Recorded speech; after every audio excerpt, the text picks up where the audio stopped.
See if it's I'm going just to the right scrolling through service. chat, and I'm like, what are any of these things? I mean, ordinary sausage guy is a delight, and I can't. How much went of, into how much of his watching that. food have you actually eaten? 0. Okay. Unless you include like just the ingredients by themselves. I cannot- went into that looking at just the thumbnails and thinking like, there's no way that any of this is serious. But the guy's a genuinely good cook. Like I could just tell by his technique right off the bat. Like he knows exactly what he's doing. I can't condone that kind of criminality. His ingredients just aren't up to standards. Like I'm serious. Like the man is a menace, and It's a You want dangerous pictures? society. The man is a menace, and you want pictures, Treble. Admit it. Raz- You're gonna J. Jonah Jameson this, right? But the Skittles pancake was 4 out of 5. Raz, do you have any opinion on the fact that I just tweeted out to the blue sky that Pirates of Flumph Water is the most turgid D&D stream on YouTube? I am a little No, bloated. not really. That could be true. No opinion. We're just gonna let that one not go. Really. Okay. Full of like, it doesn't turgid mean full of fluid. Doesn't mean anything good. Swollen, yeah. It's like swollen with fluid. Yes. Like a turgid water balloon that's way too big to resist dropping on your friend's head is what you do. The human or body what is turgid. Google's told me. Or a penis, right? Yeah, if you have no class. Listen, What if you're This I is don't know. a problem. Okay, this is actually a hard problem to solve, especially in the context of romantasy, which is, like I said, one of the biggest genres in one of the biggest growing markets in genre fiction right now. Is I mean, that's a matter of perspective because this topic doesn't make me hard at all. the question is, the problem that needs solving is romantasy authors don't have a lot of good, like, period appropriate words to describe these body parts. And so some of the ones they come up with are very funny. There's gotta be good historical descriptions they can use. Yeah, but the problem is the problem you run into, like, if you want to use the word like Quinny, that word isn't like titillating, it's hilarious. And you use the word Quinny in a scene and it's immediately a comedy and there's like clowns slipping on banana peels. So you can't write Those words just appear on the page. It's really strange. But yeah, to the 14th century England, that word was like salacious, but now it's just silly. Like, I'm sure Henry VIII has a bunch of personal letters that have all sorts of good words in there. This problem was famously faced by the writers. No, if I were, I'm not a writer, but I don't know if I would engage in period authentic text on any level. If I was creating it on any level beyond vibes, The choice. If I was writing for a contemporary audience, this is the choice you have to make, and this was famously popularized with the HBO series Deadwood, which is fabulous, one of the best TV series ever made.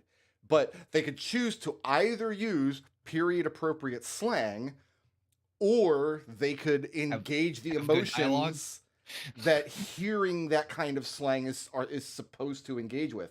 So instead of having a guy be like, "Consarn it," which just sounds silly to us, but would have been like a curse word in the 1860s, instead they broke all the records for using the F word. Like, they have the Fs per minute record.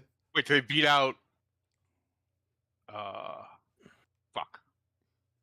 My mind that's just turned point. off. Yeah, well done. But that's why why Deadwood was written like that. Nobody in the 1860s. The Wire. They beat out the Wire. Oh yeah, no, Deadwood killed everyone. It comes down like 11 Fs per minute or something. I mean, I haven't seen it. Does it have a scene where the only piece of dialogue is the F word for 5 minutes? I assume yes. Also, you should definitely watch it if you get time. It's 3 Yeah, I seasons know. and a movie, I've heard enough about that. Like, is that one of the ones that fucks off at the end or not? No, it's great all the way through. Okay. And then they did a wrap-up movie like 10 years later where they got all the living actors back. Like they got everybody's schedules to line up. And it's got the Nice. best ending, like the best send-off scene ever. So it's great. Is it Now, is it still on HBO, or has HBO sold it off for tax I purposes? don't know, man. Why'd you have to depress me now? Oh no, Hey, if I Brooke, just pitch Deadwood to everybody and it's not streaming. So you made me think of something with all of this like expletive counting per minute. If a choir of like 20 people all goes fuck together, is that 20 instances or one? Wait, if 20 people do what?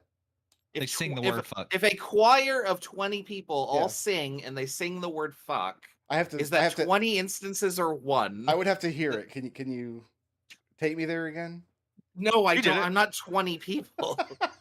Fuck. There's one. And then Uh, 18 other people Loop that 19 like build on that. times. Fuck. Fuck. Fuck. Yeah, harmonize.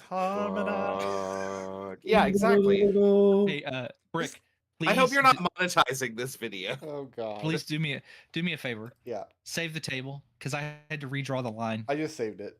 Oh yeah, Okay. thank you. I Yeah, forgot I just- to I mention just that. Oh, because that was a different ship. Yeah, nice. I'm gonna delete the lines now. Goodbye lines. Goodbye lines. This is what I Rick, was nip it over hoping here. I'd be doing on stream today is listening to the fuck chorus. I gotta Well, you're spin the playing with the camera. wrong people if you don't want to do that. If you don't want to listen to the fuck chorus, you should have invited these guys. Yeah, you should have gone to a different stream. I don't know. So, the word that a lot of romantasy authors have settled on for, let's say, the female bits is the word core. Like, so if she Huh. feels something in her core. However, that word also has a more general usage, just kind of mean like your stomach and like if you're feeling sick, they'll also describe as like feeling it in your core, and that's Yeah. also very funny. And like, Oh, I thought you said Quim. core. Quim is too silly. You can't. It's one of those ones you can't. Again, that's clowns and balloon Yeah. animals and stuff. So Sounds like a made up fruit. I'm reading a Brandon Sanderson novel, which is like YA territory. There's no sex scenes or anything, but there is a scene where like she feels something in her core that I'm like, that's really funny now. And then the clouds I came mean- back in. Thanks, My dude's buddy. Mormon, so that doesn't surprise me. But no, he wasn't. Anderson's such a weird one. He wasn't intending anything sexual about it. Just like she was really, really upset, and it was like disturbing her all the way through, and she could feel it in the pit of her stomach. Like the core, Yeah. your core strength is racked by. Yeah. But the word is being co-opted to mean like genitals. I asked one of the authors specifically about it. Like, what's like, is there like an understood definition for what this word supposedly means? Like, is it literally referring? And she's like, I have no idea. I've read it in books, so I started using it. Am I using it wrong? that I don't does know. not surprise me. Neither listen to of me. us know what we're doing. Nobody knows what we're doing. We're on a spinning ball, violently going through space. Listen to me. If they weren't Everyone's just cowards, madly they would just. flailing their hands. If they weren't cowards, they would use hoo-ha. That's all I'm Right. saying. Is when you said that, I immediately thought of hee ho, and then I was like, oh no. It's Jack Frost. So you put your hee ho in the hoo Feel ha? it deep in my hoo-ha. Hooray for Jack Frost. Just Yeah, that I was smile. like, oh, Like when you feel that, you get that exact same Jack Frost smile. Hee-ho, hoo-ha. Brick Road, He horny.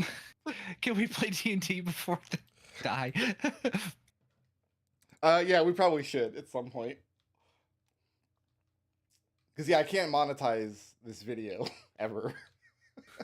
You could, but it's not recommended. And No, Better restart the stream. you at this guys, point. you guys started the F word chorus within the first like 30 seconds, so And it was Rats. beautiful. Like there was some harmony going on. it was angelic, like rays of light streaming through the stained glass. Fuck, fuck, fuck, fuck, fuck. Jesus himself was like, man, I felt that in my core. Other than my hoo-ha. Jesus has a core, okay?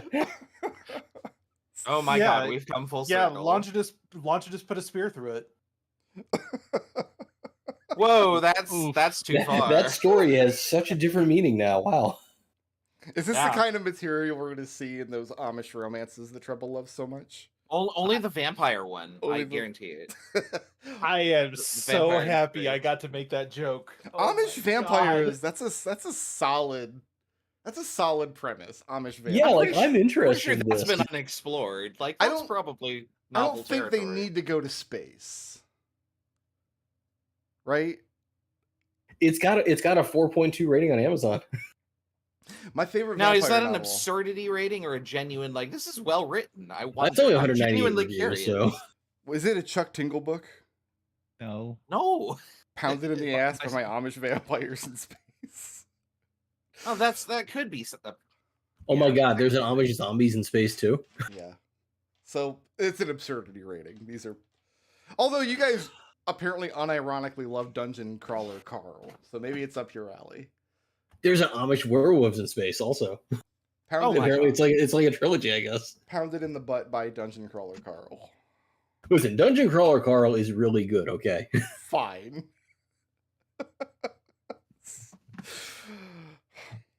I get all my dungeon crawling taken care of in D&D. So who has a 100-word summary of all the trouble you guys got up to in the free port of Varinthia? I'm gonna be quiet and let you guys explain like how you viewed my actions last session. please. Productive. So I first would off, say. you know, Tenacity and the crew of the Deceit had a pretty solid plan to get us into port. Then Treble was like, "No, we're gonna do something completely different. We're gonna turn triangles into squares." All it takes is another And- line. Yeah, I feel like and it's that been and very that additional line is, "I am a pretty princess." My goal for Nerium was to make her an out of context problem for Brook Road. You guys got around one encounter, but gave me ideas for lots of other encounters. Yeah, Mhm. so That's always how it works, right? we've established the Deceit as the ship of this noblewoman that Nerium is ostensibly pretending to be. Oh, where do I write the name? Truth Seeker. There it is. Yeah, it is not the Deceit, it is the Truth Seeker for the duration of this adventure. And yeah, we're here looking for the glass eye of Baba Yaga. Correct. We're not sure who has it, but we have a few leads with which to pursue. And Nazirr is very confused as to how this whole island town is maintained by crops of saffron and like, I don't know. They're just I- they're, I- they're just eating big Coffee bowls of and saffron. chocolate. You've become hooked on this notion of where do they get their food. yeah. Well, Benedict also was because he's a cook and he was asking around and nobody said anything about any of this. They just import it, man. They just get it off ships.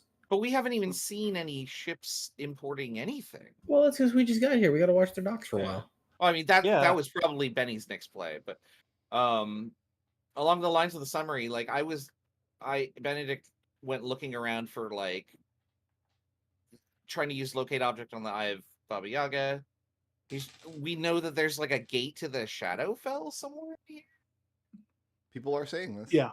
Yeah, and like that is the like rumor. we've looked in like this area, sort of. That's probably way too big. The circle tools are great. I mean, we literally had characters going to number 10 and number 12 last session. Yeah, but Well, Nazirr I was did- just going there. Nazirr was just going there looking for food. Nazirr was going there looking for tobacco. He's like, I need to smoke something. Also, that Where's the Hobbit Well, leaf, y'all? His Ssah'ra husband found out takes that the care of church is that. super corrupt. Yeah, the church has some stuff going on. Head of the Possibly. spy ring. wait a minute. And we Hold didn't even on. mention the people that were trying to investigate our ship that we stymied. Oh, right. They were a thing. Yeah, we did stymie a group of people who were trying to investigate our ship. One of them And- has to report to me every night. We'll see how that goes. In 8 days, you all have tickets to attend the dress rehearsal for the premiere play of the season. I want to drown your canary. I Want to Drown Your Canary at the Ashton Cook Williams Chiaroscuro Pavilion. Pavilion? I'm going to say pavilion from now on. Pavilion? It's a Okay. pavilion. And Villainous. Ssah'ra made a fool out of herself in the fencing tournament. Yeah. No, she hasn't actually Nice. done the tournament yet. She made a fool out of herself to one of the contestants. That was a good feint, actually. I don't know how much you were trying, but with all those 5s and 4s you rolled. I can't tell if So, you're trying to Ssah'ra's pay a compliment sandbagging. or She's not. sandbagging really good. All right. So let me make my notes here. Also, not for nothing, but I spelt the word Varinthia like 8 different ways all throughout my notes. I have not committed to one. It's a dynamic city. I wonder So if what that you're saying is- actually is intentional. No There's idea. a reason for that. There's the East Varinthia spelling and the West Varinthia spelling. They just, and then you got the people in the center who just sometimes they use an A and sometimes they use an E. There's also the formal spelling and the casual spelling. And if you search the documents, you'll find about a 50-50 split. Do some people use the long S? There's not an S in Varinthia. Are you sure about that? Oh no, those spellings are weird. There's a We're steakhouse over in Tampa that we go to sometime. Hand to God, their menu has the long S on it in places. It's really pretentious.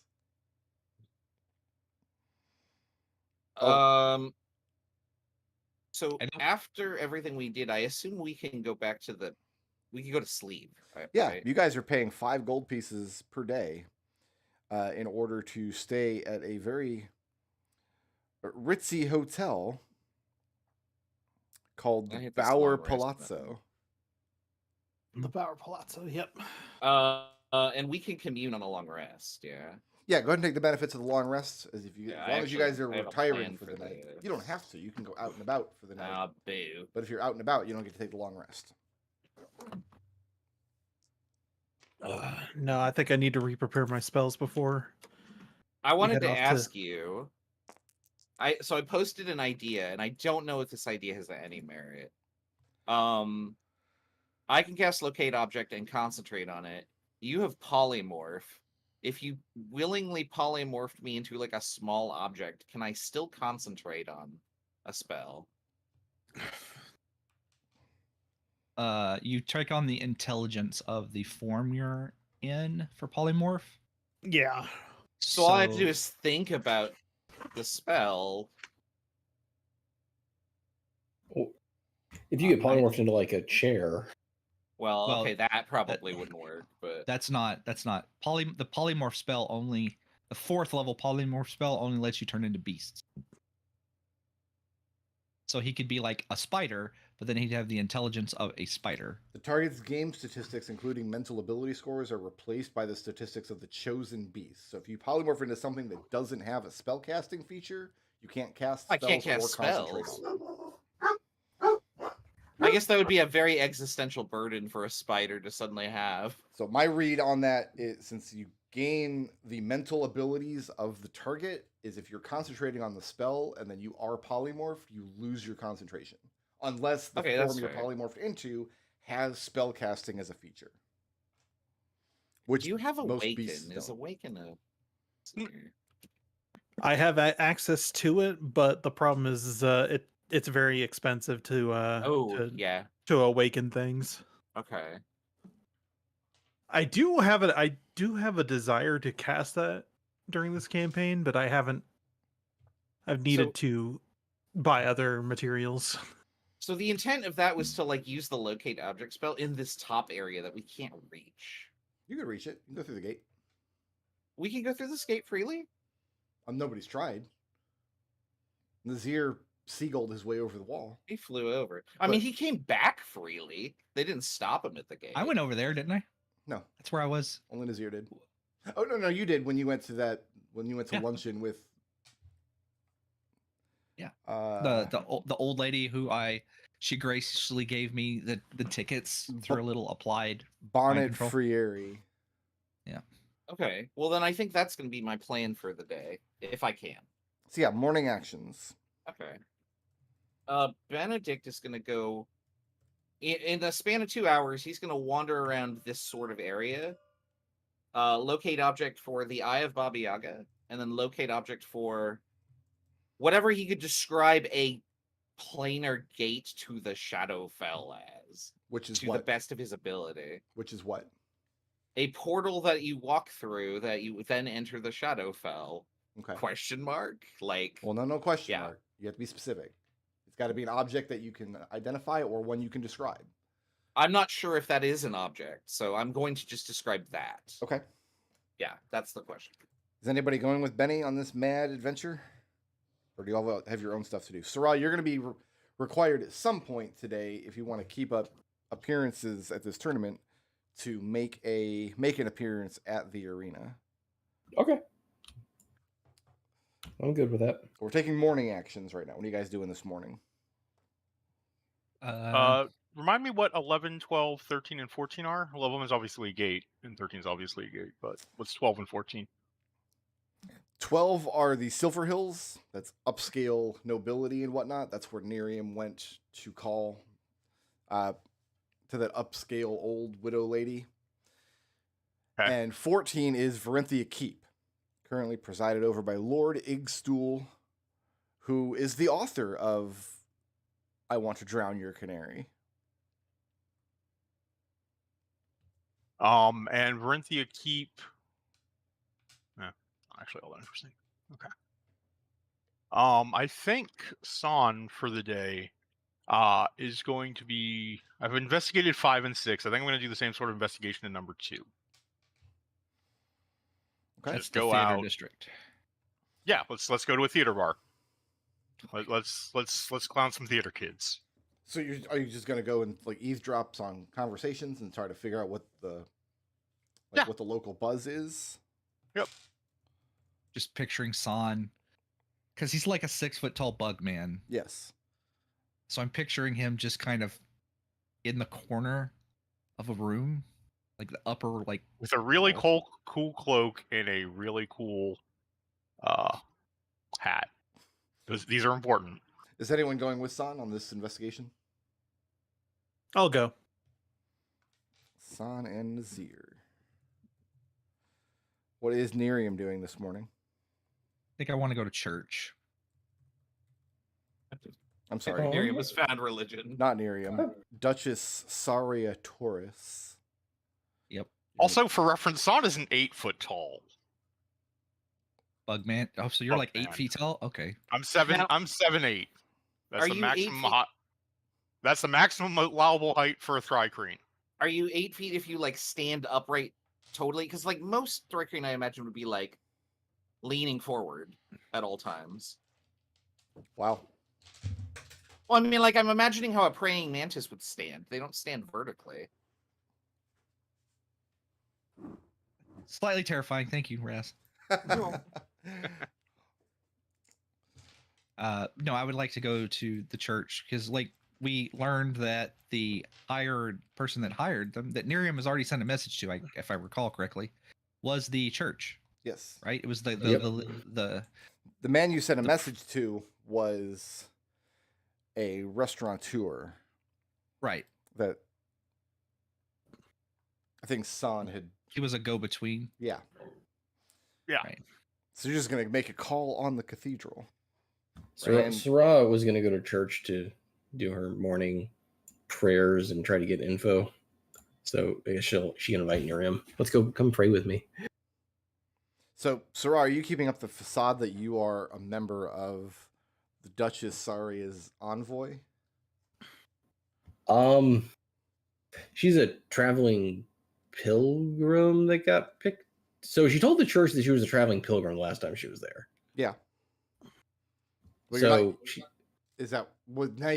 So now you're torn between two stories. You can either be a traveling pilgrim or you can be a member of the Duchess's envoy. You have two stories you got to juggle now. Well, you know what? She's going to go to church. She's going to go separate from Nerium, though, so she can be the pilgrim. Okay. Such is the problem with building your house of lies. Man, Yes, because it's you're totally inconspicuous. The 6-foot-tall snake lady She can still be a in pilgrim. plate mill, Nobody could of which possibly ever see it. of which there are no doubt hundreds, if not thousands, of in this city. We're playing. Listen, she's a traveling pilgrim that Nerium found along the way, and she booked passage with Nerium. And then as payment, she agreed that she would enter the fencing competition. The lies on is Nerium's getting behalf. more and more and more complicated. Uh-huh. Lots of details to remember. Yep. This is all going to fail, and it's not going to be Nerium's fault. We were playing 7th Sea many, many years ago now. And one of the players gave a fake name every time he had to. And sometimes he gave his fake name as O'Connell. And sometimes he gave his fake name as McIntyre. And he did this so consistently that at one scene, we're all in this bar, and the DM had this encounter where these guys burst through the door, like, "We're looking for O'Connell! Where's that bastard at?" And he, like, tries to run upstairs to get away from them. Then dudes burst out from upstairs. "Where's that rat bastard McIntyre? Bring him out here!" Beautiful. So he got caught in between these two feuding families somehow. It was wonderful. And now I'm going to do the same thing to Ssah'ra. It surprised me that Ssah'ra is lying so much, considering she's lawful good. So what I need... I know. So, Benny, you are wandering around, like, Area 12 up in the northern districts, yes? Yeah, and then whatever this unnumbered area is, I feel like my plan is to just... Well, sorta do there's no unnumbered this. area. This whole area is Silver Hills. Oh, that's all 12. So I'm gonna go along the way. Probably like sit in a park, like just enjoy the view, bird watching, etc. But I'm gonna be concentrating on these spells, and then like maybe chatting up the locals. What do you tell the man at the gate that your business is in Silver Hills when you arrive at the South Wall? He is going to thank, and I don't, Miss Frieri for the tickets on behalf of the Duchess. So you're here on official Duchess business. That's the story. Sure. No roll required, because fortunately you're an elf. And Yeah. Southlings like elves. By the way, don't Yeah. say the word Southling here. That's not good. No, of course not. Yeah. That would be that's uncouth. very gauche. Very rude. Yeah. I feel like both Benny and Nerium are like, every time they get called Southlings, they're like, that's racist. But they don't stop, though, do they? It's just very hurtful. No. The life of a Uh, pirate. s- So I have an administrative question to ask about what buttons I press here. How many hours do we have for morning action? A couple. I don't Define define a couple. I don't Is it- define it. I purposely don't. Okay. Because as soon as Like, I do, then every time we do a scene like this, people are like, "But I thought we had 4 hours, not 3 hours." So I Well, purposely so- don't. Can I cast 2 spells each an hour duration and then take a short rest? You like, can't take just you can't take a rest at all. No. Okay, then that affects which buttons I push. So I'm gonna do this and this. You can push whatever buttons you want, man. Well, I mean, I want to be rules legal. Okay. Since when? But that's what I do is Benny will wander up and down these streets. He'll probably stop at a cafe to just like snack on something. Okay. And cast those 2 spells. How many spell slots do you have for locate object? I can cast it up to, if I can short rest, I can cast it 5 times, but otherwise 4. 4 times. Okay. Yeah, I've cast it twice. Look at this guy still fishing for that short rest after I told him he couldn't have it. This is DM abuse. I'm gonna go to RPG horror stories and I'm gonna tell him about this. Yeah, go ahead. You asked me a question, I was answering it honestly. I'm gonna post a story on there about the DM that always makes us say the word turgid. He's the most turgid DM I've ever had. Oh my god. That's a hot. That fluid-filled Yes. brick road. His bricks were filled with Benny. fluid. filled with piss and You are vinegar. trying to maybe. find the Eye of Baba Yaga, and you are trying to find what you've described as a portal that you enter into the Shadowfell. Do I have that correct? Yeah, which is a poor description. It's a very poor description, yes. But Yeah. Benny has no idea what a door to the Shadowfell looks like. He doesn't know what. I was hoping my commune would trigger and I could ask about that, but Okay. Benny, give me a perception check, please. oh, that's pretty good. 21. 21. There is some to do as you're wandering around muttering something about the glass eye of Baba Yaga. Number 13, that's called the Unicorn Gate. That is a gate in between Silver Hills and the grounds of the keep. This gate is guarded and you're not able to just travel freely through it. However, as you're coming along, there's a big to-do over that way.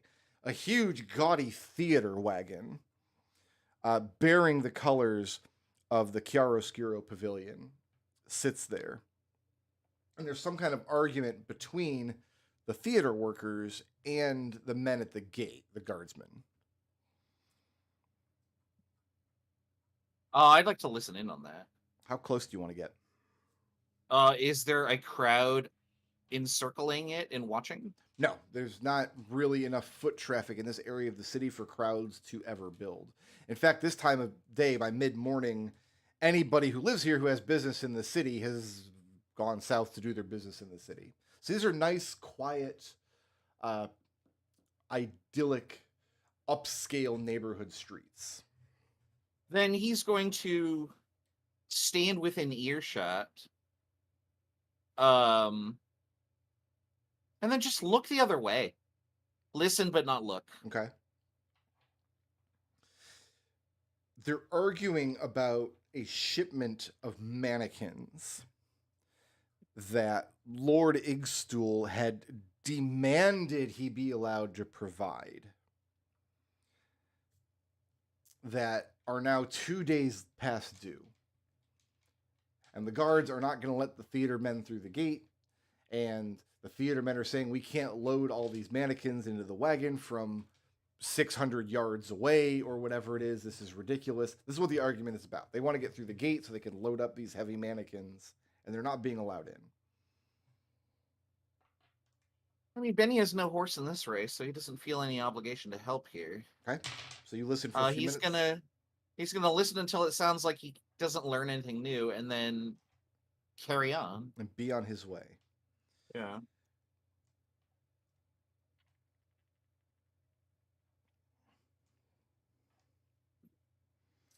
Sahn and Nazirr. Yeah. Can I get charisma Yes. investigation checks from the both of you, please? Certainly. I'm gonna go ahead and percentage this. I could buff myself as well with the same thing. That's so I'm proficient. That's why okay. Charisma is -1, so +3. Mine's That's a 13. Yeah, sorry, it's a weird combination. And Nazirr, yours was 6. 8. 8. Yeah. The two of you are together, yes? Correct. I believe so. Okay.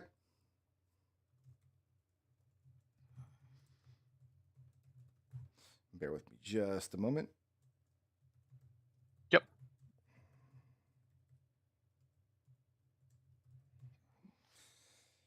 Two of you are approached as you're kind of going through the theater district. As can be expected, this is an area of the town where there are large crowds and the streets are packed for a lot of times during the day. A lot of activity in the theater district.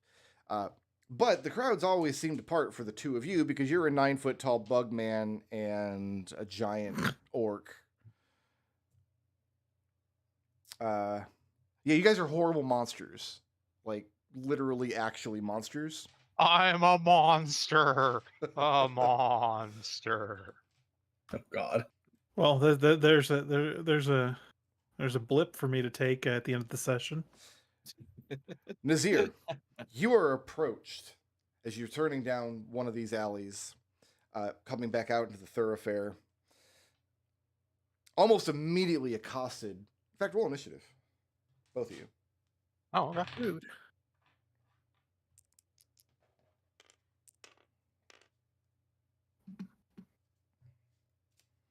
There's on a 19. Oh, I've got advantage. Yeah, same. So that's a 19 as well. Okay, well, you guys can sort Yeah. that out. I'm going to put this green one on 13. As you're turning this corner, the two of you, immediately accosted by what looks and smells like a zombified undead creature coming out from the corner of this just garbage alley between a couple of buildings. Groaning, wearing tattered sackcloth, face covered in blood and rot. Coming directly at Nazirr, but it looks like Sahn has won the initiative. Can I grapple them? You can attempt to, yeah. All right. So that's going to be an attack roll with. Is this an athletics? It's What's the strength, offense one? Strength athletics check versus their As athletics. an attack action? As part of your attack action, yes. Like, do I get multiple of these because I have multiple attacks? Yeah, if you don't grapple the first time, you can keep going. Yep. Okay. So the first grapple attempt is a 22. And that's fine. So you reach out, you grab this zombie.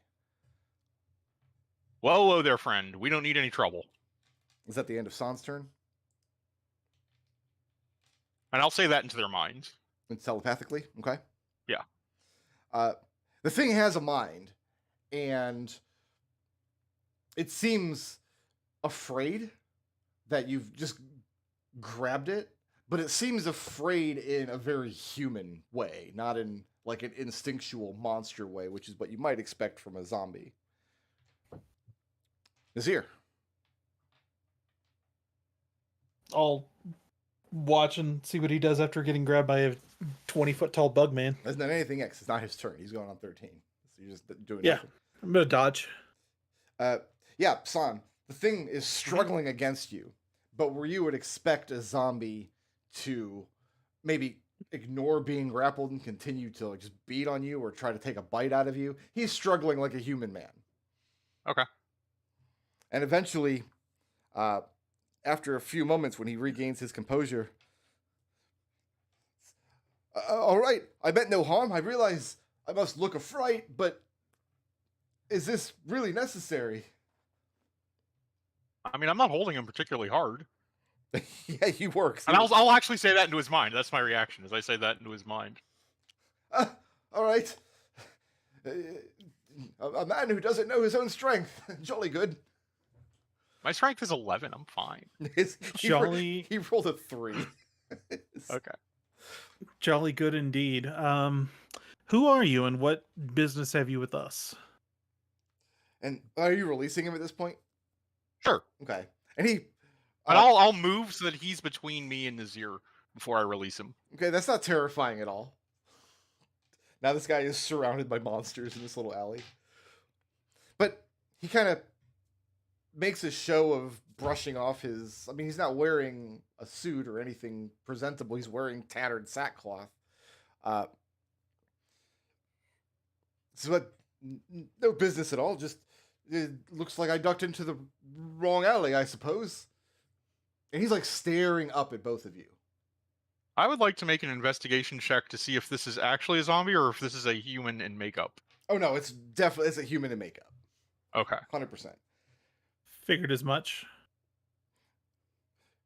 But then his fear seems to subside, and he regards the two of you with curiosity instead. Hang on a moment. He points to Nazirr.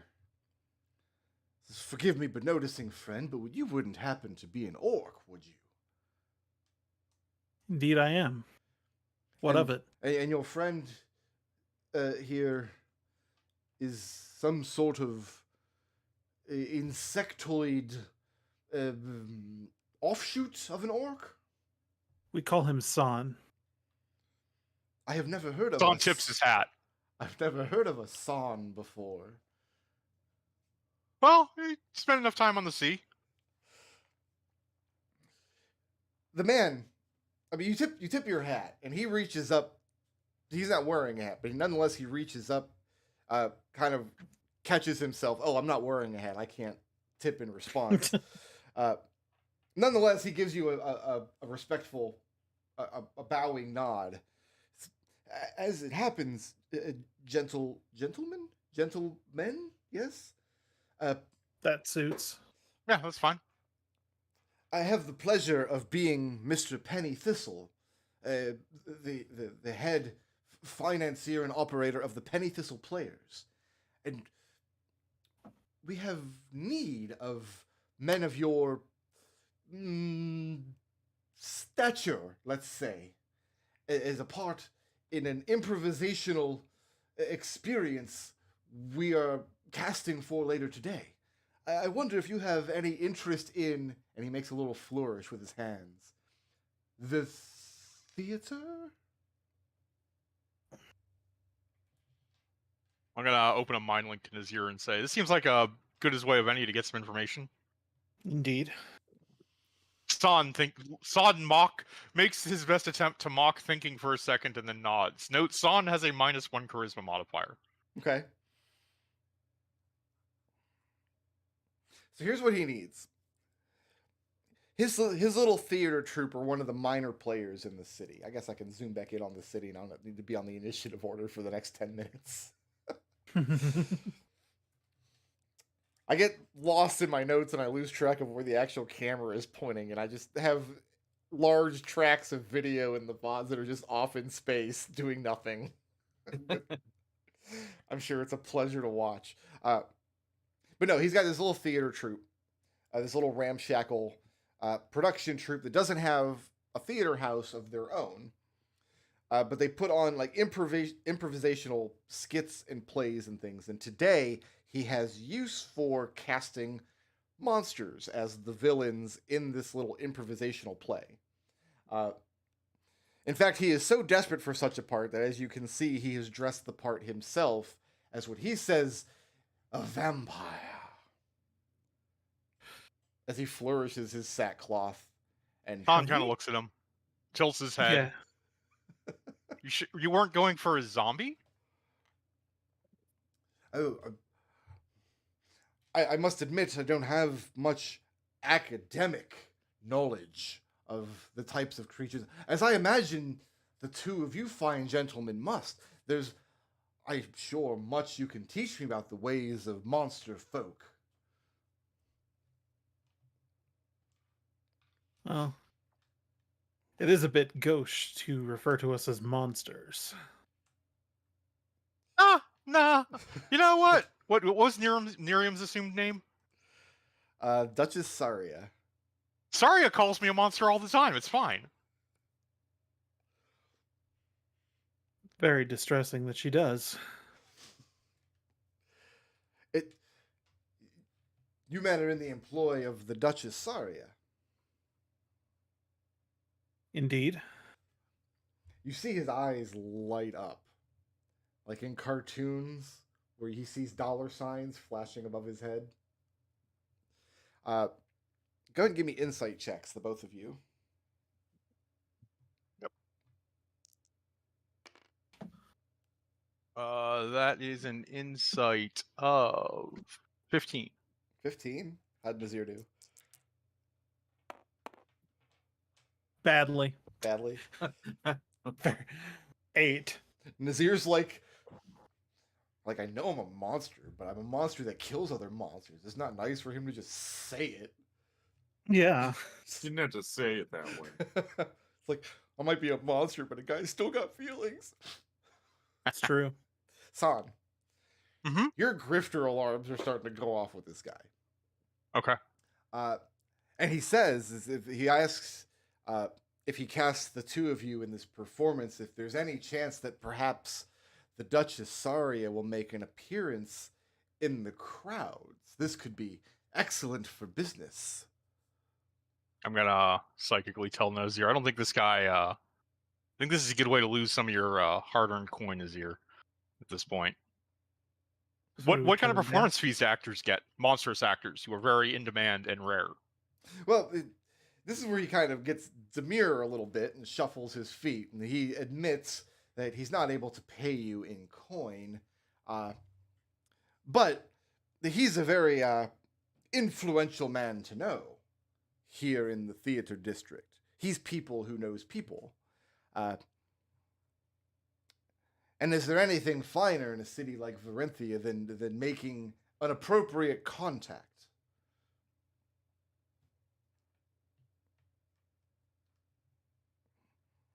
But if you must have payment, and forgive me if this is also considered a little gauche, as you say, but I have a well-kept secret where I know where to find the heartiest bowl of bacon stew in all of Varenthia. You'll never find it without me. Can I incite that? I really want to incite that. He's very convinced it's the best bowl of bacon stew. Sahn nods. He's on. He thinks that's appropriate payment. Sahn is in. What about Nazirr? Yeah. Sure. So what he tasks you with, considering the Duchess Ssah'ra will be coming to their performance, we'll be watching. He wants to make sure that the performance is as believable as possible. And it's an improv thing. There's not a script. He's going to have 3 actors, and the goal of the story is that these 3 actors are going to be playing heroes that have to, or 2 of the actors are playing heroes that will be rescuing the 3rd actor from the 2 monsters that have waylaid them. But any notes that you have that can make the scenario more believable and exciting. This is going to be taking place in the evening here. Is that tonight or today? Yeah, he does these performances all the time. Okay. So he's delighted to have literally run into the 2 of you.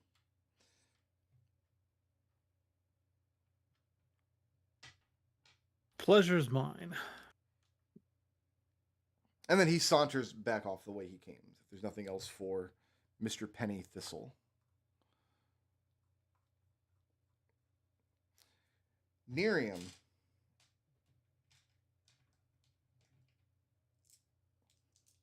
No, Treble's not here? I'm here. Okay. Nerium.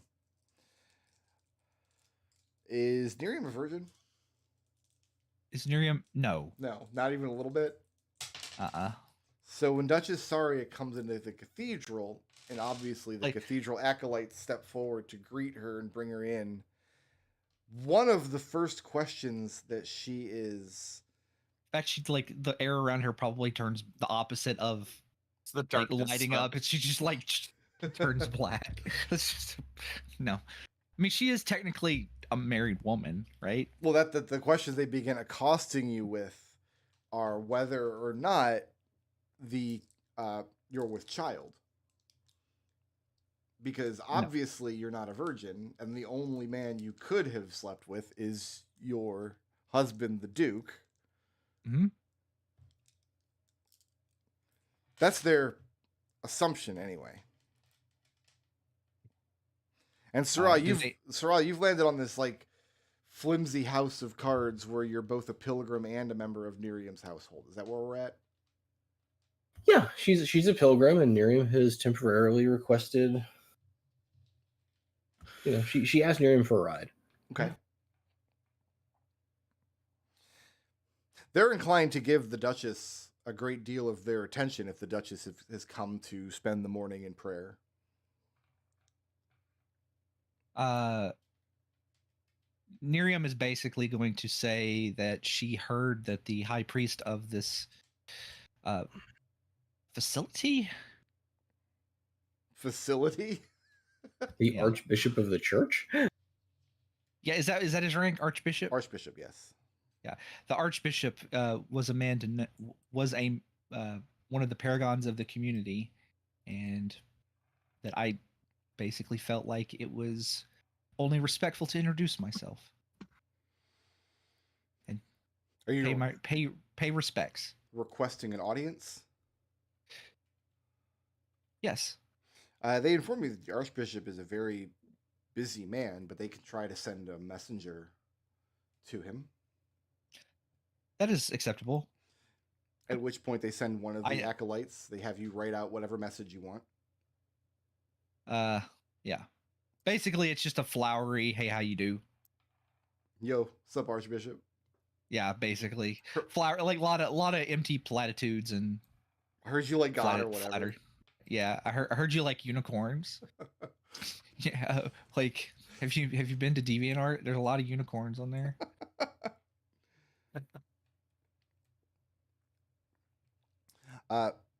Notably, the runner that they send leaves the cathedral to deliver your message. Mm-hmm. So you guys are going to wait here in the cathedral until word comes back? I mean, I am. Ssah'ra's gonna do her little try to get in good with the clergy and pray. She's gonna pray for success in the upcoming tournament, and so she's gonna ask for help with that. Make religion checks, the both of you. All right. Ssah'ra, take a bard die. Is that a D8 still? Yeah. Since I can't help myself, I might as well help others. What is my religion? I don't know. It is +2. Okay. Minus training. 13. Religion.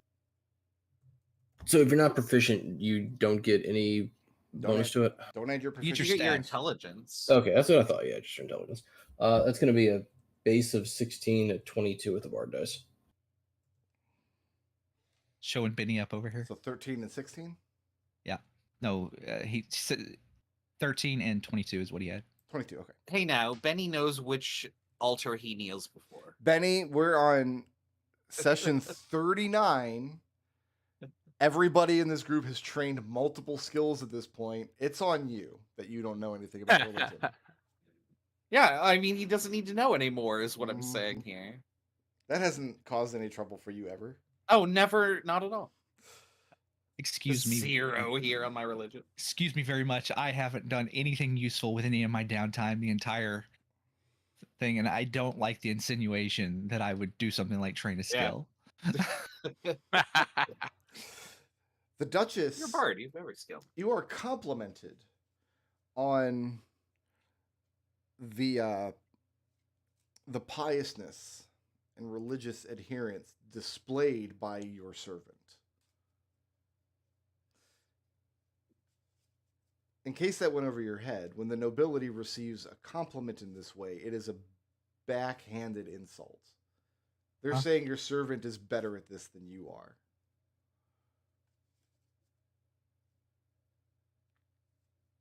It's to your credit that your servant is so pious. Nerium, so I'm debating on my response here Mm-hmm. because my knee jerk is to be a catty bitch. Yes. Go on. Think about your goals. Visualize what you're after. You know what? Chicken butt. I just suddenly realized that I couldn't afford a fuck if I had financing. So let's do. What?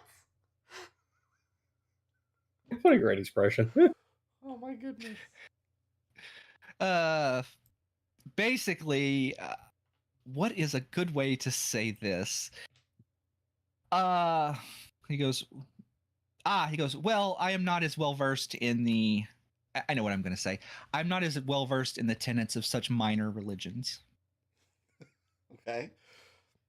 You've Such clearly minor. caused offense with that statement. The They acolytes. started it. They started it. Yeah, but it's their Listen. house. You can't dish it out. Don't. You can't take it. Don't dish it out.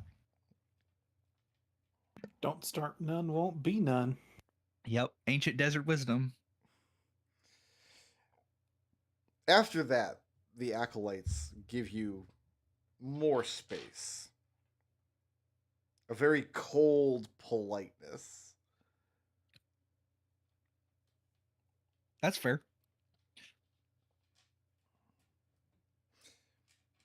The messenger does not return at any point during the morning. Okay. Is there anything else you want to accomplish at the cathedral other than insulting everyone? No, I think I've ticked all my boxes. Thank you. Okay. Ssah'ra, Yeah. while you're here, other civilians, citizens who've come in to do their daily prayers,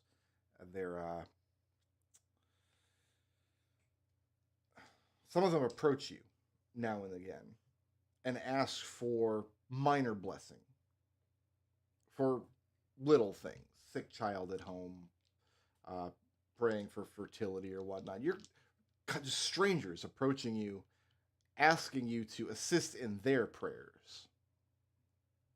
Sure. Okay. She will do her best with the knowledge that she has been given. No knowledge required on your part. I mean, it's pretty clear what they're Okay. happening here is that this is a religion that reveres virginal women, and Ssah'ra has never hanked or panked. What is Nerium's Her hoo-ha response? has been free of hee-haws. Jesus. He hoes. Wow. I don't even. I'm gonna pretend I didn't hear that. What is Nerium's? Does Nerium have any kind of open response to this? That Ssah'ra is being co-opted. She's supposed to be here as your servant. Not particularly. Okay. Like casual disinterest. Like just disinterest in the whole thing. Excellent.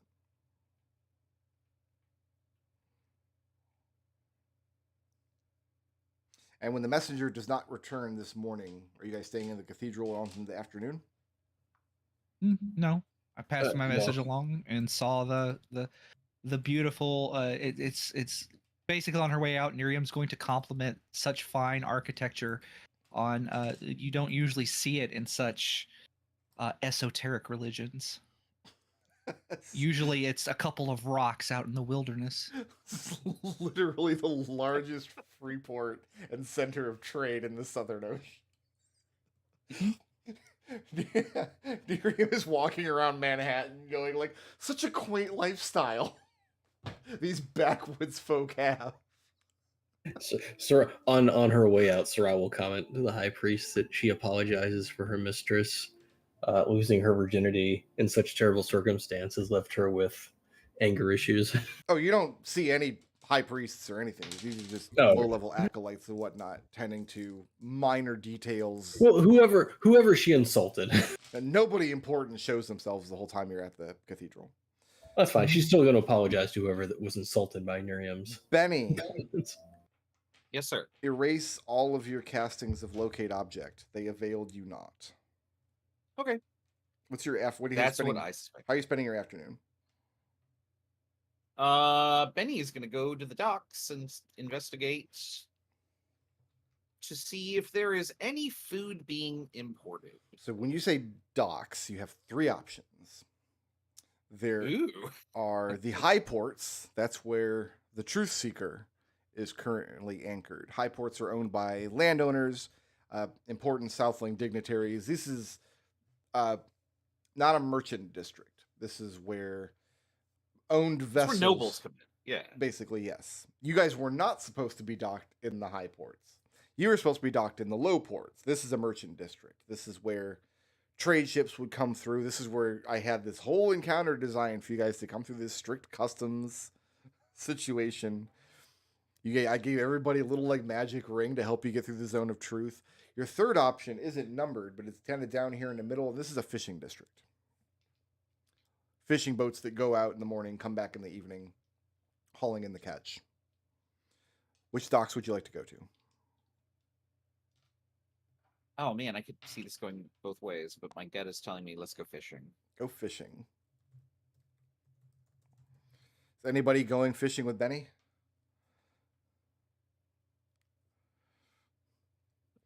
Then Nope, I'm going to go to the fencing place. So Ssah'ra, This is the evening action. this is afternoon. Afternoon, yeah, I'll go fishing. Sahn, I got work in the evening, but Sahn going. Likewise. we going out Yeah, in I'll a do boat it. or? Nazirr, are you going with them? Yeah, I'll go with them. Okay. Do you want to go out on a boat, or do you just want to wander the docks? No, I'm asking Benny. If we can rent a boat, maybe like under the guide of like a local, There's who not like could answer questions for us. there's not like a boat rental service because this is D&D, not Monkey Island. Hire? You could find a fisherman and negotiate use of his boat for a day as long as you offer him more coin than he's likely to make on the day's catch. That sounds reasonable. Benny would be amenable to that with the intent that like he could talk to this guy and maybe get more information out of him. And then what's Nerium doing this afternoon? I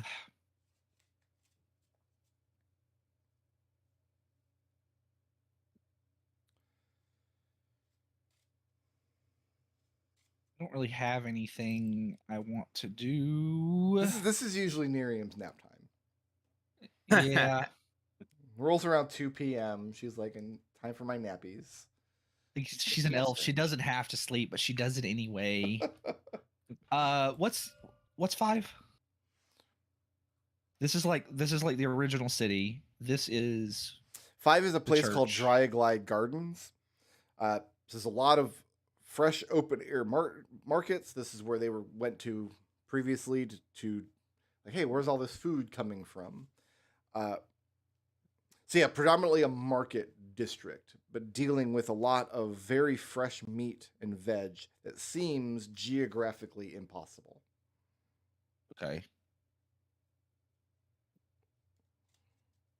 And you've also been informed at this point that there is going to be a performance of the Penny Thistle players that you are requested to attend.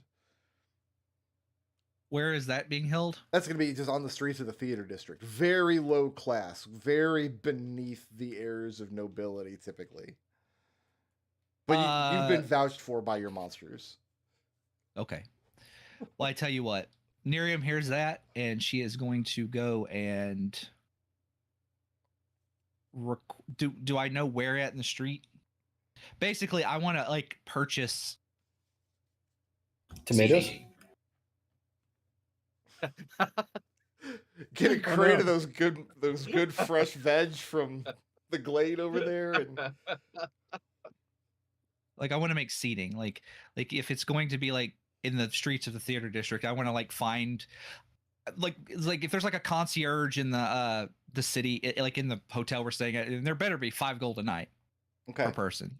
I want to give him 20 gold. How would there not be a so you want to, concierge? in the next 3 or 4 hours before this performance is scheduled to go on, you want this impromptu street performance. We're talking like street corner stomp guy. You want to make it into a production. Yes. In 4 hours. In 4 hours, like you throw enough money at something, right? All right. How much money are you throwing at it? Here's Nerium just like reaches into her pocket and pulls out like 2 gems and hands it. Just here you go. Worth what? Look, we've got 200 gold and not a lot of time. Let's see. In terms of gold pieces, how much are we spending? Let's see. Let me see how much I have to work with here. 150 gold. How hands-on is Nerium going to be during this process throughout the afternoon?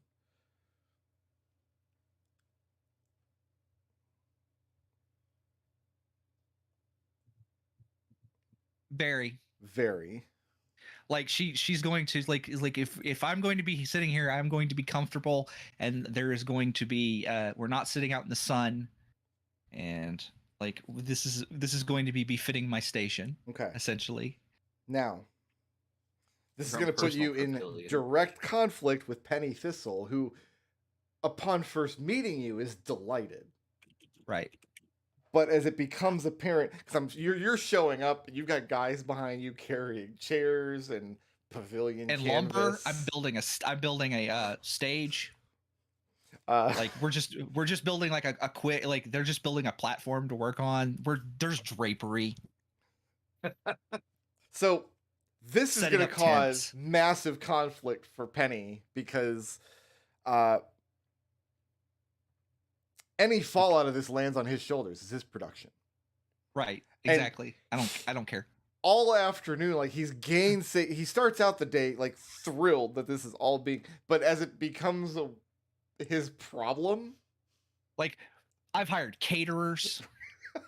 men are showing up with cakes. Yeah, cakes. So whatever, and then like yeah. at some point during this process, Penny very graciously, still dressed like a zombie, asks you for a performance advance of 50 gold pieces. This is money that you give him personally that he would then use to, he claims, to smooth over a lot of the issues that this impromptu construction is going to cause so that he can properly pay his performers, that he can make good on promises that he's made, and make this the best Penny Thistle production Varanthia has ever seen. He wants this advance immediately. I mean, you've obviously got the money.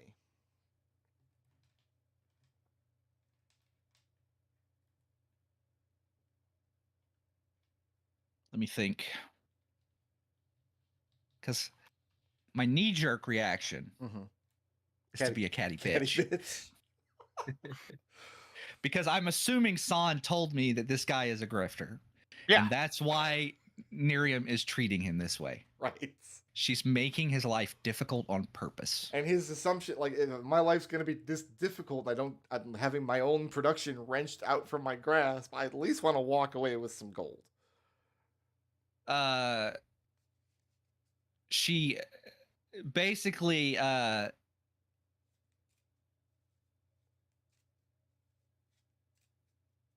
gives him a smile Mm-hmm. and says, tells him not to worry his pretty little head over that. Okay. And that if he has any, and that she will make sure that everybody is paid a fair wage at the end of the performance.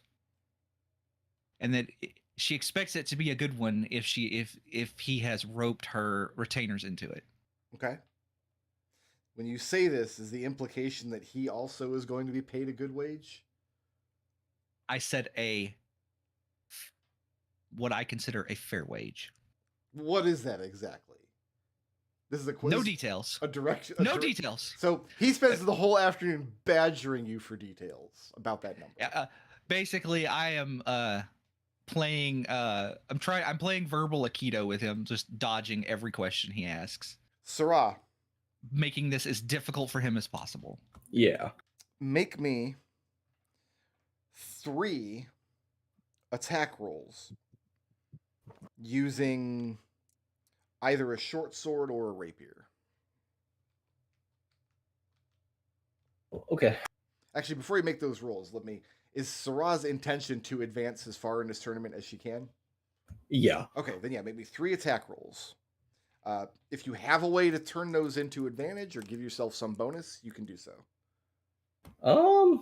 So I can knock people prone, which gives me advantage. Well, I'll tell you this, because I'm trying to model a lot of like lower round tournament stuff.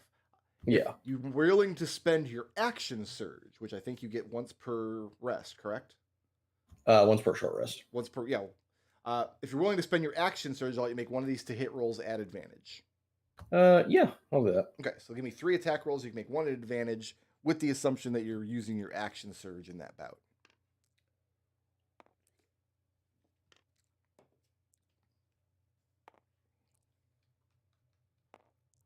We're kind of going to treat these like skill checks. So the higher you roll on these, the better.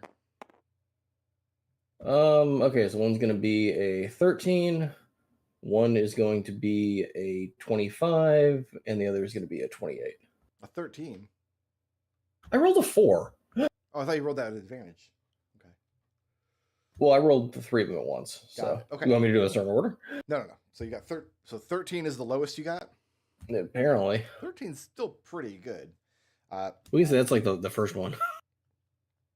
So you spend the She has to find her afternoon footing. working your way through the brackets. And what's so interesting about Ssah'ra's fighting style is that literally fencing is about footwork and precision. And Ssah'ra doesn't have feet.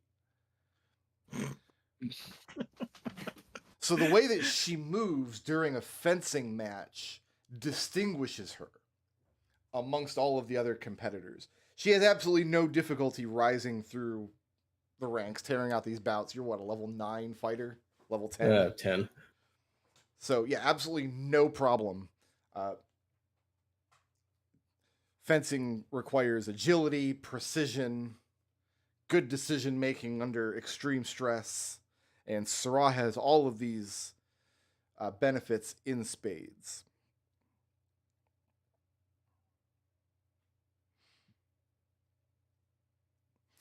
Does Ssah'ra attempt to kind of ham this up at all? She's gonna pull the, oh my god, I don't know what I'm doing. This must be because I prayed before I came here and the god has smiled on me.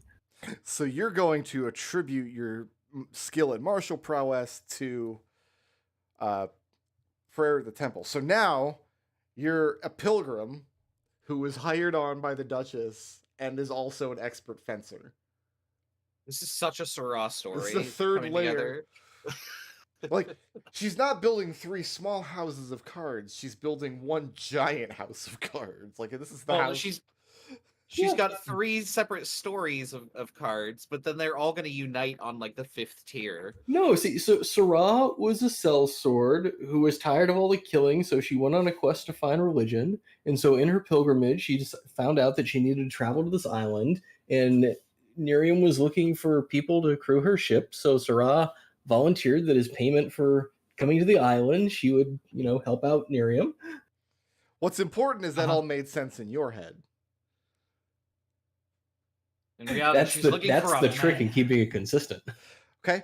Actually, she's looking for a So, give me a deception check. Let's see how consistent you're keeping as you're making this story more and more elaborate. At some point, I rolled a 20, Not so bad. No, you got all these details. Like lies, a good lie is all about the details. does yeah. that turn into a 19? Ssah'ra, you kind of find yourself as like a dark horse favorite in parts of this tournament, specifically because you're such an interesting fighter to watch, and because you're so humble about it. You attribute all of your success to prayer at the cathedral. The question is,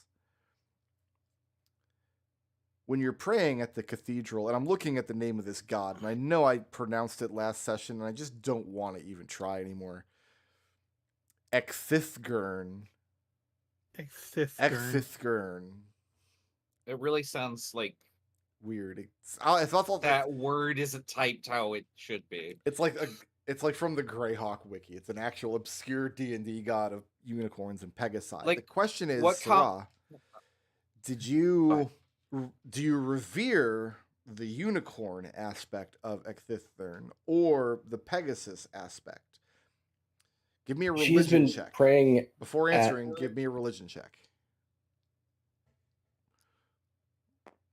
Because there's bad ways to answer this question. I don't want you to accidentally answer in a bad way before you're in. It's a 22. So the implications of this choice is that the unicorn favors the precision element of fencing, which seems a little obvious. The Pegasus represents the agility aspect of fencing. Ssah'ra's benefit, as people have seen her, is definitely in the precision. She literally doesn't have the footwork aspect because her motions are so different that people are only able to judge her based on her ability to precisely deliver blows. Yeah, she has been worshiping the unicorn, but also, I mean, have you seen snakes strike and attack things? They're pretty. I'll pick a snake in a fencing match any day of the week. I assure you, these people haven't. Are you making that argument? No, not unless she's fully pressed. Have you ever seen a king cobra? No, but some of the guys that are lined up for matches in the next few days, you get the sense that they're going to be visiting the cathedral. Excellent. Benny, Sahn, and Nazirr. Gone fishing. You guys gone fishing. Yeah, I have that hung up on the outside of my in room. Yeah, you guys managed to find a. I pushed a button on my microphone and it turned green. What happened? Am I still here? Oh no. Sounds Oh normal. no. I don't want to Yeah, be. you're, Everything You sounds sound normal, but- green now. Oh no, I'm wake. What if you haven't been recording sound the whole entire time? Oh, I have been. I've Oh, got don't say that. got peaks and obia. I have a blue and a green on this microphone. I don't know what they do, and I leave it as blue. Huh. One of 'em- it Green is sounded- right in the middle of the visible spectrum, so if you were green shifting, you would be approaching me at the speed you're approaching me. That was So I think very that's what's Destil. going on. Thank you, Destil. That was a very Destil Well, thing to say. well done. No. The lies most to say. Destil comment ever made. It sounded like you turned on omnidirectional mode. Oh, you know what? Yeah, that might be what it. is. Well, no, this mic's not supposed to have an omni mode. Anyway, doesn't matter. It's blue again now. We're fine. Yeah, you guys managed to find a small fishing trawler. He usually goes out in the afternoons and early evenings and does net fishing and hauls in shellfish, cockles, shrimp, clams, this sort of thing. Presently, when you come up on most of the boats are already set out to sea. They got very early in the morning. What he's doing when you approach him is he's going across the bottom of his vessel, which he's got hoisted up out of the water and turned onto its side, scraping barnacles off the hull and carefully collecting them into buckets. This is a job you guys are probably all very familiar with aboard the Destil. Oh yeah. Yeah. You typically don't collect the barnacles, though. They don't have any value, really. But you negotiate... Are they edible? Barnacles? Yeah. I can't imagine. Hold on. Yeah. I'm going to ask ChatGPT. Are barnacles can't edible? imagine. If you crack them open and dispose of the shell, there might be a little bit of meat in there. They're living That creatures. seems like They it have seems like a lot of work. a briny, slightly sweet flavor and are often enjoyed, steamed, or boiled. The word enjoyed doing a lot of heavy lifting in that sense. Yeah. Because I imagine if you're Yeah. eating barnacles, you're doing it out of desperation. I mean, some of those I barnacles didn't must be enjoy pretty that big. description. Well, to be so. fair, in all of history, eating seafood in general was generally out of desperation. True. I don't buy that. Weird ocean insects. Ugh. I mean, that's where lobster started. Yeah, but lobster were like common. Like the entire history of human civilization on Japan is that you basically just walk into the ocean and walk out with lunch. It takes no effort. Yeah. But yeah, barnacles are edible. Okay.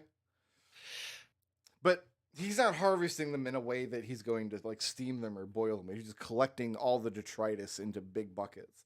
But you guys negotiate. What are we saying?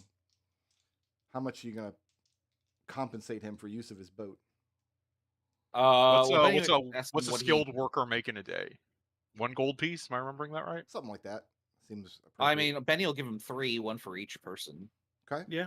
Do you need the use of his time or just his boat? If he's willing to come along, he'd pay for that too. And do you identify yourselves as men in the employ of Duchess Ssah'ra? I don't think we can hide the facts. Benny No. Benny would, because he is our personal chef and is looking for delicious things to prepare for. No, I'm the other 7.5 foot tall insect man in the city. he, he pockets the gold. Says it will be a change of pace, going out onto the water with the Duchess Ssah'ra's fancy lads. Bewildered by the experience, but doesn't seem like it's one that's objectionable to him. He gets the boat turned upright, places the buckets of barnacles off to the side, be collected later. Yeah, he takes you guys out trawling. So what is it exactly you want to know? Just you want to go through a day's work with him, or Yeah, like, so what do people often eat with the seafood he catches? What dishes are popular here that he could prepare and maybe get a recipe for? he treats those as two very different questions, which is absurdly strange. To the first question, he doesn't have a good answer. That's a question for the restaurateurs. He delivers the catch. They do what they do to it. He doesn't have a lot of opinion. That's just not his area of expertise. As to the second question, what is there good to eat, basically? What does he prefer? He likes fine dining. He likes steaks and fresh stuffed cabbages and mushrooms. He likes delicate pastries, and he lists all these things that not generally considered fare for the common fisher folk. Yeah, that is very weird. Do you use do you cast lures or nets? He's trawling with a net. Okay. He doesn't typically go out very far in the water, although he's willing to take you out as far as you want to go. Is there anything interesting out there that you don't normally get? He doesn't see Any much special catch? He doesn't see Big much cockle that got need away. going far out to sea. He learned his opinion, and there's not a lot of intrinsic virtue in a hard day's labor. If you can make just as much money with an easy day's labor and save yourself the pains and the trouble, that's his philosophy. Right, nets. Got it. Indeed. So tell me about this production you're apparently part of tonight, you two. I'm the monster. Likewise. Benny hands Nazirr his whip and says, you know what to do with this. This will make you scary enough. I don't know that it's that kind of production, but Nerium is in charge of it now. Oh, then she knows what to ask Nazirr. Oh my. The man asks over, like, you can't really have this conversation apart from it. You guys are all in this small little fishing boat. Yeah. He asks if that's why the Duchess has come to Varenthia to stake her claim in the theater district on some production. Benny genuinely says she develops interests on a whim sometimes. This is kind of just her little vacation of sorts. And we just sort of support her as she does the things that she does. The man seems satisfied with that answer. He confirms that there's few better places one can go to indulge their whims than Varenthia. Oh, Lady Ssah'ra, Duchess Ssah'ra, whatever her actual title is definitely a lady of indulgence. Three of you, She definitely knows how to indulge her whims. give me an insight check. You got it. That's an 11 for Sahn. 3. 12.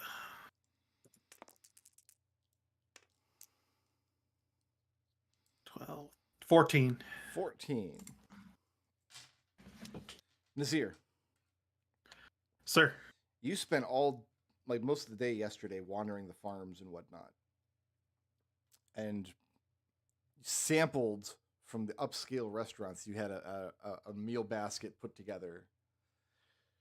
And now that you've been out here on the production side of things, there is just no correlation between food production in this place and food presentation. The only thing that makes sense to you is something whimsical and fucky is going on. Nobody's eating the cockles and shellfish that these guys are trawling back in. Nobody's going to eat that bucket of barnacles. This guy is somehow getting pan-seared steak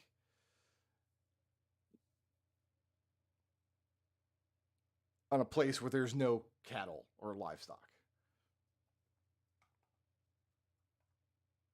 Telepathy to Sahn. So do you think I'll explain this to him and then say, do you think that this might be the Fey nonsense that future Nerium warned about? So you open a gate to the Fey place. You bring in Elf Cow, slaughter Elf Cow. Somehow don't tell anyone about it. Like, wouldn't that mean there's a massive like meat market under the temple? Are we in search of the missing meat market now? What would happen? Actually, if let's they- go to the meat market. That's a good idea. What would happen in that case if a Fey crossing were to open up near to where a place in the Shadowfell? And I'll do Is- some relaying with mind links and link Benedict? Benedict in and be like, "Hey Benny, remember that time we got a unicorn out of the Feywild? What if you wanted to do that on an industrial scale for food? What process would that look like?" Benny says that would be possible.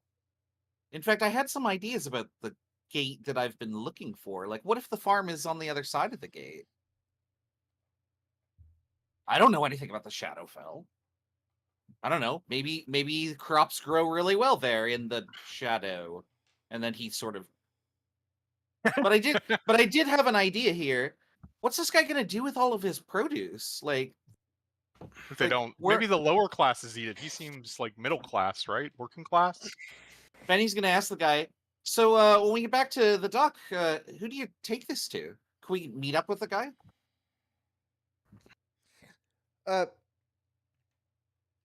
This is where he gets a little cagey. That's what I thought it would have. He tells you that he has the privilege of selling most of his catch directly to Mr. Melch. But Mr. Melch is a very, very finicky and reclusive man, a guy who guards his dealings very carefully. He doesn't know if all dwarfs are like that or just this one, but he basically he drops the name Oscudius Melch, but he's not going to be able to make a arrange a meeting or anything for you. He would doesn't want to risk his own business by accidentally causing insult to this incredibly prickly man. Oh goodness, no! Don't do that. And then Benny will say immediately over the mind link, "You think you guys can stake this out?" Yeah. I got work tonight, but maybe in the morning.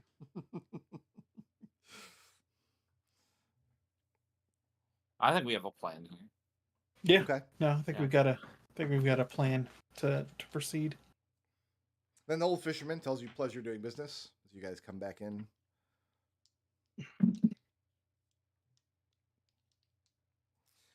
And evening actions. Are all of you going to be attending this ridiculous performance? Yeah, I was gonna socialize at a bar, but yeah, I'll socialize at the theater performance. Seems to be. So I absolutely want to see these monsters. Nerium. Mhm.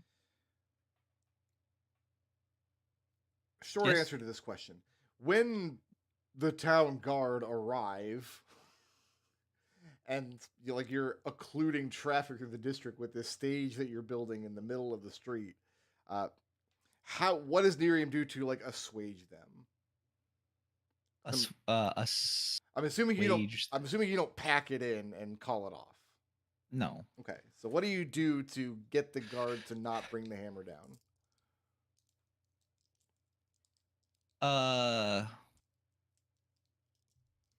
Bribe. Yeah. I was. I invite him to come to the. Box seats. I'm trying to think of how to. There's no box. You're in the middle of the street. Right. Unless you've constructed boxes up on rooftops. Future expansion, not enough time. I mean, we probably like could Wrigley have, like, Field. because like with 200 gold, you can hire like there's like a swarm of workers out here. There's like 50 guys working on this. You can hire the And entire city. It's like 50-day laborers out here. Like, I'm sorry, my brain is not working super well today. Let me think. Does that explain where this production went? I mean, possibly. I mean, do you bribe the guy to use magic to send him on his way? I'm going to use the choker Okay. to cast using the extra spell charge. I need a wisdom saving throw as I cast where is it? Well, he fails whatever save this is. I'm taking as a given that he's failed, otherwise we can't have the scene. All right. What is it? Level 1 spell. Suggestion. No, it's not suggestion. It's not showing up on my character sheet. The charm person. That's it. Okay. And I'm spending the extra charge to have it, like Okay. where he doesn't know he's been charmed. And then basically I just sweet talk him, and then basically say that we'll be this will all be down in a matter of hours. Like it'll come down just as quickly, if not quicker, than it went up. Okay. But And then you charm him in order to get him off your back. right, Okay. right, yeah. All right. When all you have is a hammer. I probably could have talked my way out of that, but like my brain isn't working at the moment. Benny and Ssah'ra, what are you guys doing attending this production? Are you just going to stand in the crowd and watch it happen, or are you being more proactive?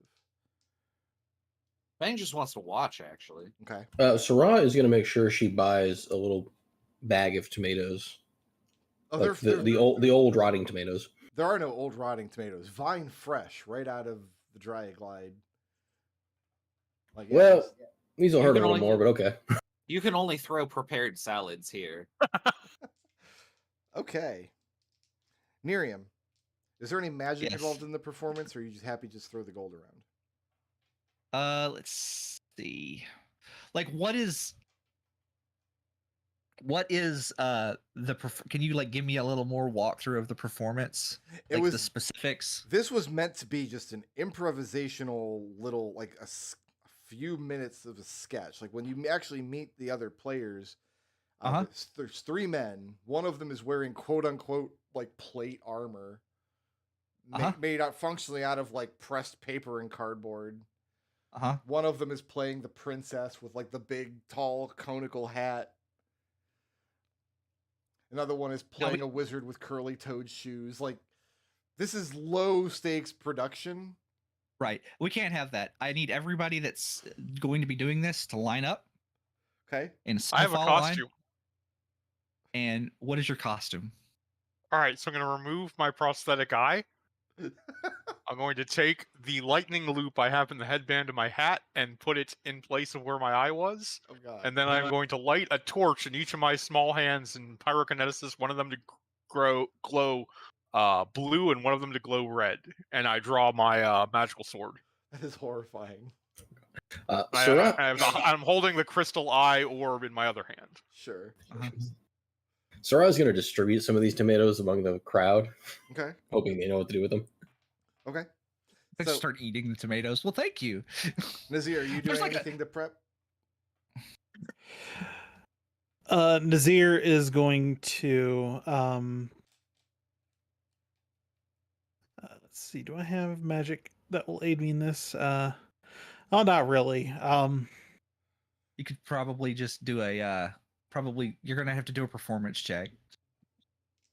I can I only imagine. supply you with things like we have eye patches. I'm looking through Yeah. our gifts here. I- Manacles. I can handle the costumes. Oh, you can do the just- glamoring. okay. Okay. So yeah, I you can- get the other yeah. players lined up. The idea you're going to glamour them to. Yeah, I cast the seeming spell. Okay, so the princess, big, like basically no blemishes, beautiful women, a beautiful woman, like well endowed, like just the most beautiful woman that Nerium can envision. And like conical pointy pink hat, big froofy pink dress, like classic fairy tale princess, knight in shining armor. I don't know who else is there. There's the the third player zombie- was dressed up like a wizard, and then you've Okay. got Big giant floppy wizard hat, like big blue robe. Just picture a black mage, okay. and you'll get it. Last night And in then- D&D, one of my players described an action she was performing as Gandalfishly. That word makes sense to everybody, right? Everybody immediately Oh, yeah. goes, Beautiful. actually. That's beautiful. So like big long like white beard, yellow steepled hat, yeah. robes. Can I have spiky armor? Yeah, spikes all over Sahn. Make him as spiky as possible. Okay. Nazirr is casting enhanced charisma on himself. Sahn is not. Sahn has no intention to make his performance any better than what he can manage with Can his you- -1 charisma modifier. Can you do can you cast that on like multiple people if you upcast it? I do, in You fact. can actually. So Penny Thistle himself, his plan was to put on sackcloth and paint his face like blood to be the monster in this production. That's the scale he was working with. What are Right. your thoughts on him in the production? How are you including him?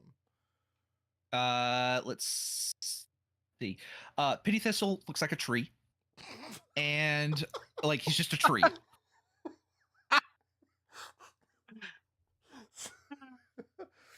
And not even like a good tree. Like he's just in like a bad tree costume now. Okay. And with still the zombie makeup on. Okay. And Nazirr has now got red skin and like big demon horns and just huge tusks and is as scary as I can make him. Like black armor. So here's what I Like- want. Checks wise from you people.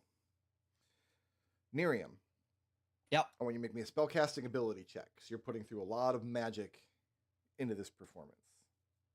Well, I mean, it's 1 5th level spell, but yeah. I still want you to make the check. What if I don't want to? Sahn and Nazirr. The stated role of the play, the way it's supposed to go, is the two monsters have kidnapped this pretty princess. This gallant knight and his wizard companion are supposed to come up, and you guys are supposed to stage this epic fight and then be slain. Yeah. Are you guys gonna? Is that what you guys are gonna do? Oh yeah. Okay, so I will let you can choose either charisma performance or charisma intimidation. And you can make this add advantage because if you go with intimidation, you can make it add advantage because Nerium has made you as scary as possible. Let's see. Okay, so I do have two things I want to do during this play. Yeah. The first is as soon as I'm on stage, I want to say, "I'm a monster!" And the second is, as soon as things get going, I want to yell out, "Take a last look at your precious human son!" and manifest darkness at the full 60 feet range to blot out the sun. Jesus Christ, dude. My man's going full Mr. Burns. Isn't it evening? What did you say? You just a straight ability score check? Nerium, I want a spellcasting ability check. Sahn and Okay. Nazirr, I want either a performance check or an intimidation check at advantage. That's a 19 on intimidation. Okay. I'm gonna mark off the antiphasic flare. Nazirr, 16. is that intimidation or performance? Intimidation. Nerium, what'd you get? 17. Ssah'ra, are you actively do you actively want people to heckle and throw vegetables? Yes. Make me a persuasion check. You do not have advantage from Nazirr for this. Ssah'ra. I'm thinking I should impose disadvantage because a lot That's of a 16. Okay. Why are I you would rolling like to. well? I would like to manifest kinetic damper to make the tomatoes coming towards me stop in midair and fall to the ground in reaction. All right. Fruit will not save you, human! The spectacle alone Breaking the fourth wall. draws a crowd to the point where people are peeling off and away from both the Chiaroscuro Pavilion in one direction and Oxphelia's house in the other, which is the fencing arena. Drawing crowds away from these two ancient and illustrious venues. Penny Thistle's players are very good. I mean, they're about what you expect. They're out there, they're hamming it up. You have to remember, these kind of stage performances, when you're doing a performance on stage, you don't do a muted performance. Like what Sahn is doing, that's what you have to do. You have to be big and boisterous and loud and lean into it. And these guys are... Nazir's roaring and cracking his whip, etc., and so forth. Okay. And when Sahn casts a spell to blot out the setting sun, there are gasps of throughout the crowd. Ssah'ra, you are completely unable to persuade anyone in this crowd that the performance is bad, but what you can persuade them to do is lead the charge of flinging tomatoes at these terrifying monsters to aid the heroes in their quest. Yeah, she'll do that. And they're ineffective as you fling the tomatoes, and Sahn, with his kinetic dampeners, just make them fall splatting to the ground around him. And then Nazirr and Sahn, it's your intention to allow the knight and the wizard to slay you. Yes. Yeah. And he lets out a pained no. Ssah'ra I am now dead, monster! Ssah'ra I Go am back to the also- realm of monster death! Wait, was I I am rooting for also the wrong very side? dead.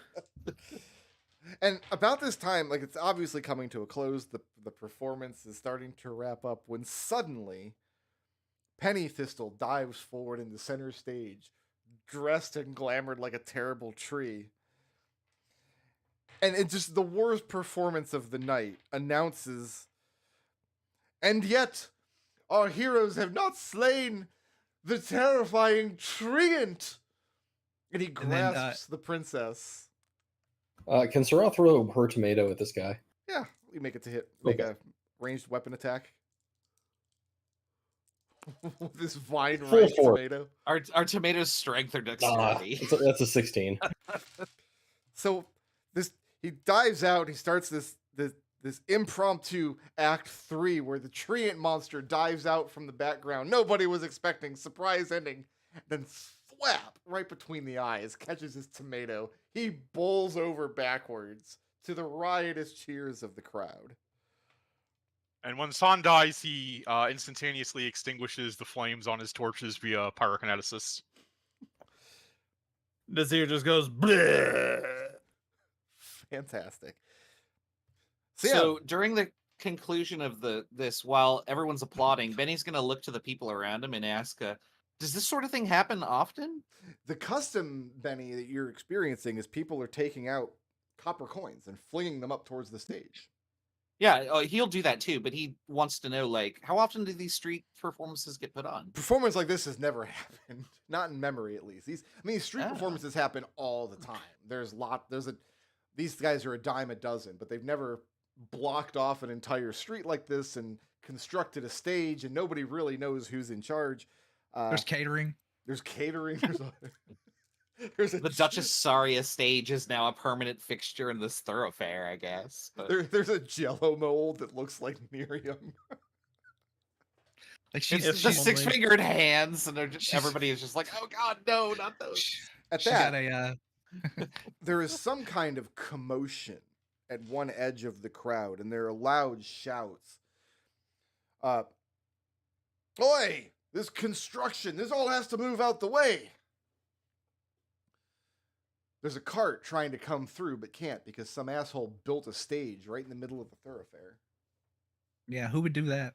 And it really kind of immediately puts a wet blanket onto proceedings. Like the spell of enchantment that captured the attention of all these people breaks very quickly, and they all start to meander off to the next flashy thing in their eye line.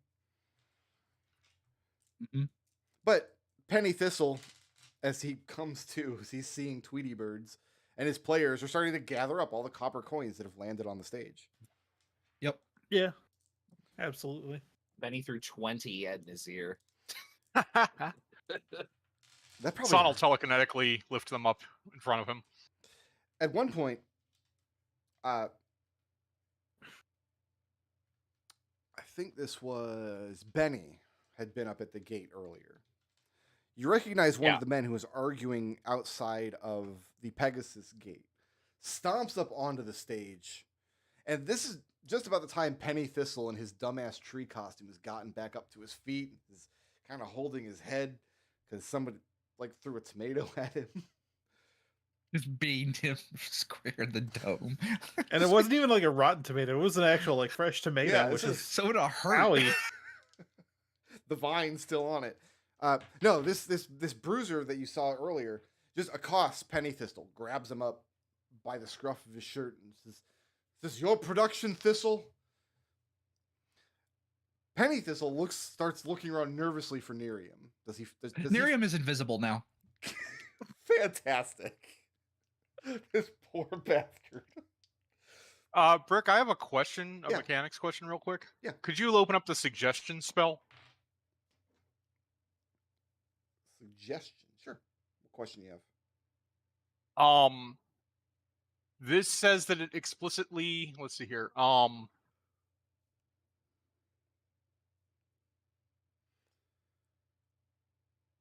Does this require actual speech, or would my natural telepathy allow me to implant a suggestion without making other people aware of what I'm saying in your reading? I can't imagine this doesn't. I can't imagine it matters. Okay. So I can manifest suggestion and use my basic psychic abilities to not have to say out loud what they want them to do. Yeah, the limiting feature on this spell is the suggested course of action has to sound reasonable. Yeah, and they have to be able to understand it. Like they have to have a language so I can use my telepathy. Cool. Yeah, I am going to manifest psychic intrusion and place the idea into his mind of, you will let these men clean up their play in peace and find an alternative route for your big cart, whatever. Yeah, Benny is about to. So I need a approach and do DC that too. 16 wisdom saving throw. So you're stepping in on Penny Thistle's behalf, where Nerium was just going to leave him hanging out. Yeah. Benny would too at this point. That's a 15 on the save. Does that pass? All right, so he's compelled for 1 hour. Okay, so he drops the tree man. What was Benny doing?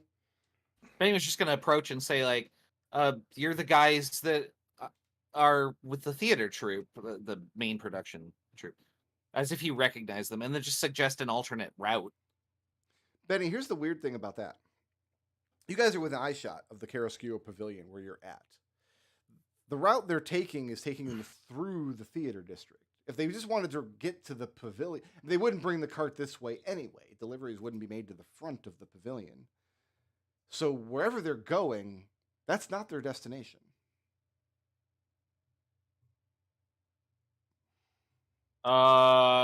Benny will lean over to the closest party member and tell him that.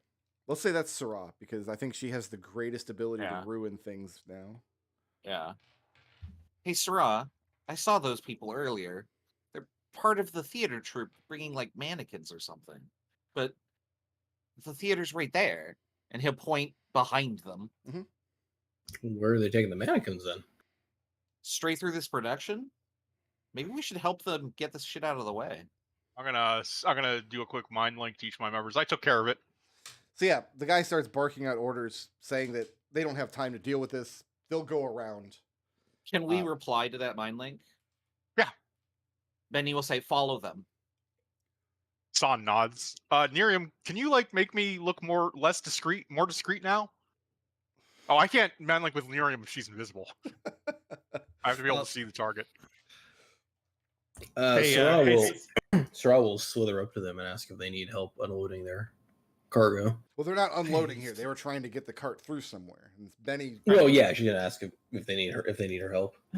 No, they don't need your help. at all. Sahn replies over the mine, like, on it. Say Sahn. Nazirr casts Pass Without Trace on both himself and Sahn. Okay. So Sahn I do. steps into the alleyway and, as an action, makes his mults his carapace to match the color of the city. So it probably won't help because seeming is not concentration. Yeah. It just lasts for 8 hours. Okay. So you guys just look like that for the next 8 hours. Same thing with You can't dismiss it. you can't dismiss it. Okay. So I mean, like that's up to Brick, but it's not a concentration spell. It's just got a duration of 8 hours. I guess I got spiky armor if now. it's not a concentration spell, then there's nothing you can do about it. But you do have the benefits of Pass Without Trace. So last thing I'm going to ask for is a stealth check from Nazirr and Sahn. Do I get the advantage on this from having my carapace match the colors of the city? Yeah, that's fine. It's very spiky and also matches the colors Yeah. of the city. Yeah, I was hoping that the spikes were just growing off my body. That's a stealth. And this plus 10 from pass. Yep. 34. And Nazirr- 21. All right. So what we're going to do now is take a break. Go ahead and get your Yep. coffee, get your bagel. I'm going to see if I can whip up some ramen in the next 10 minutes. Let's reconvene here in about 15 minutes. What is that? 4:35? Okay. And we will find out where these guys are delivering this cart of mannequins.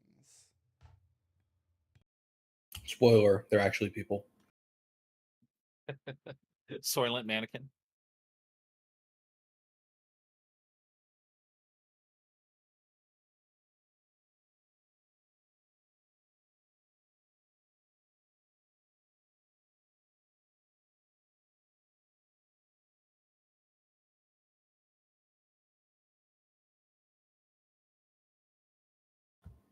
Oh, McDohl, I meant to tell you, the Zeramus model they used in patch 6.5 really good.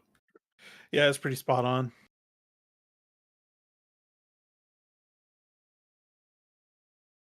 I still have to beat that extreme. I haven't done that yet. I don't know if I'll bother with that. Well, I want to get Mentor opened back up, and that's the only one I haven't done. Yeah, my issue is like I don't have time to do any static stuff, so I've basically just been playing Yeah. 14 as like a single player game. It's fair. I feel like, yeah, I just felt like when I was playing, that was the problem I had with 14. It was like, it's a single player game that I'm paying for, and yeah, Like if you got a static group, like it's good, but I've always had issues with just the combat in this game versus like Warcraft or some other games that are a little smoother. the combat in Warcraft does not feel good. But the thing is, the controls in Warcraft just feel a lot better. And I don't know if that's just because the animations they use or if the coding is better done. Like Final Fantasy 14 just always feels a little bit laggy. I do think that Final Fantasy 14 does have more of a delay than WoW does, and that is the case, has been the case the entire time. Yeah. But I think it's artificial delay. Like they actually just have more global cooldown in Final Fantasy 14. No, I think part of it too is the like everything in 14 is basically held server side.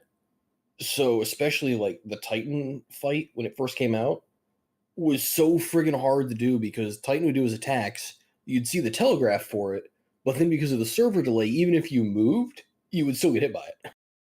Yeah. It's like WoW never had that issue. Oh, Yeah, dude. I mean, fix the netcode, and they eventually fixed the netcode. They made it better, but there's still issues. They're not nearly as bad as it used to be, though. Like the thing is like the thing that people don't remember about World of Warcraft, like, and it was something like that kind of came back when people were like, everybody's got like these rose-tinted glasses for like Classic and Burning Crusade and stuff, or like how difficult the stuff was. Classic was a friggin' mess with the server lag and the loot lag and everything. But the reason, and then when they released it on his Classic, everybody was like, "Oh, this is not nearly as hard as I remember. It's not nearly as hard as you remember," because everybody back then had shitty internet. Well, not just shitty internet, but like, when WoW first came out, there wasn't really voice chat. I mean, there was. Like nobody knew the fights. Like there was a reason it was hard, because nobody knew everything. Oh, there was voice chat back then. Like Yeah, even there before was- WoW, like we were using Ventrilo and TeamSpeak and all that So- way back in like 90, 98, 99. Ventrilo and TeamSpeak didn't really get big in WoW until like after it was been out for a little while. But and then they had in-game voice as well. But no, the big issue, like that's why nobody clear. That's why only like 0.01% of people in Classic actually cleared Naxxramas at the end of Classic, because it was physically impossible to do some of the fights for people. Even it didn't matter how good you were, like you couldn't do the safety dance Yeah. because of the internet versus the stuff. And then like they got away from that in Burning. They said that was an experiment. The experiment was considered failed, and then they kind of brought it back for Wrath of the Lich King, because infrastructure had not rapidly, because that was like what, 5 years later. So yeah, it's just yeah. But yeah, everybody's internet sucked back then. Like my internet is literally 100 times faster than the internet I had back then.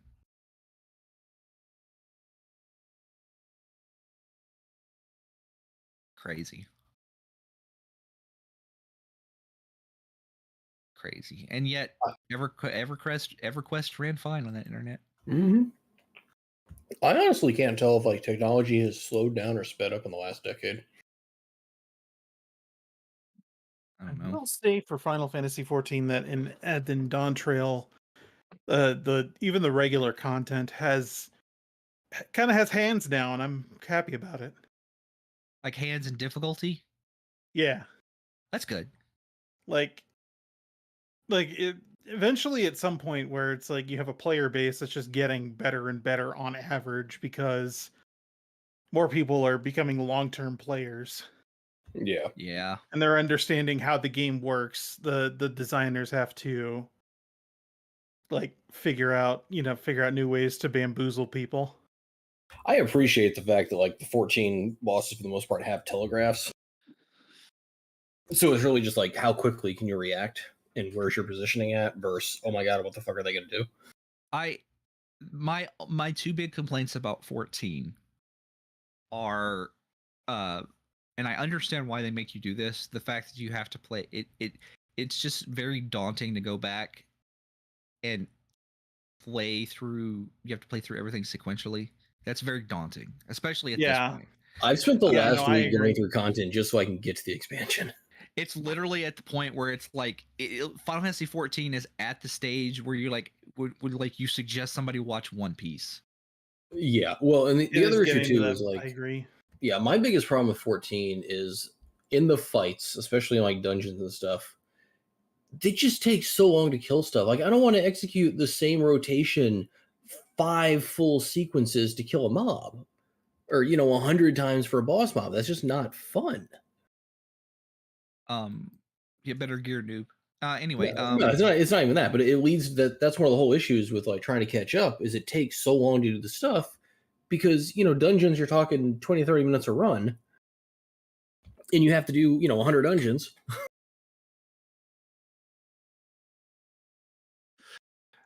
We had but yeah, no, it's yeah. I don't remember what I was gonna say.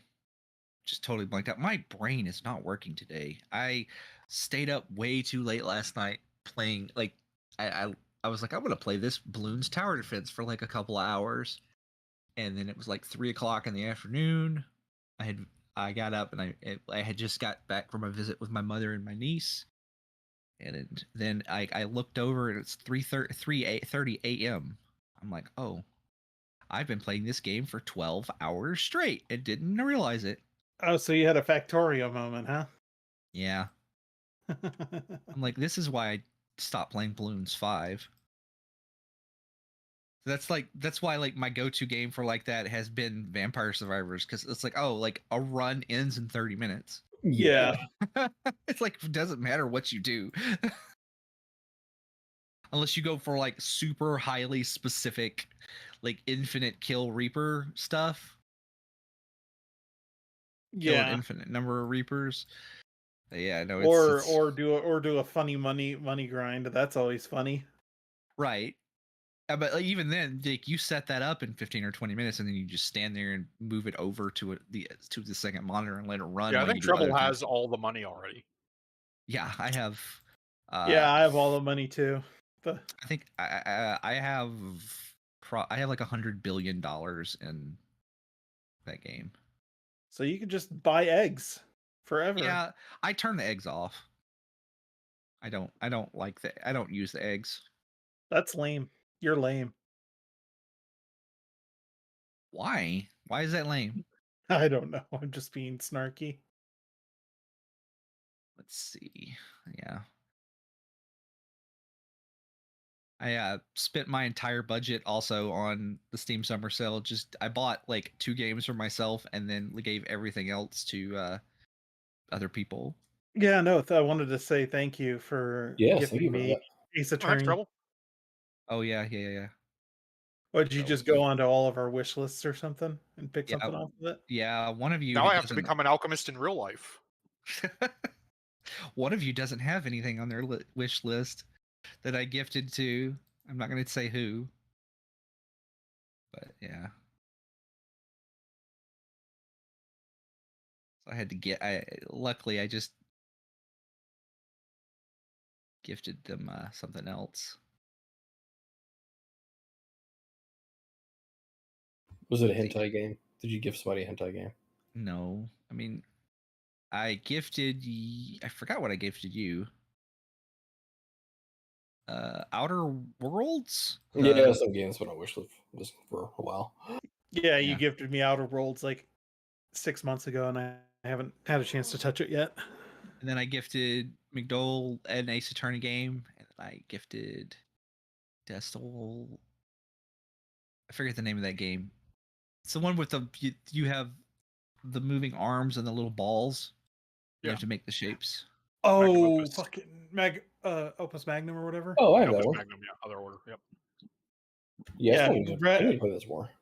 Like I see like Cider and Razanir posting those back and forth in the spoiler channel all the time. Yeah, Opus Magnum is a really neat game, actually.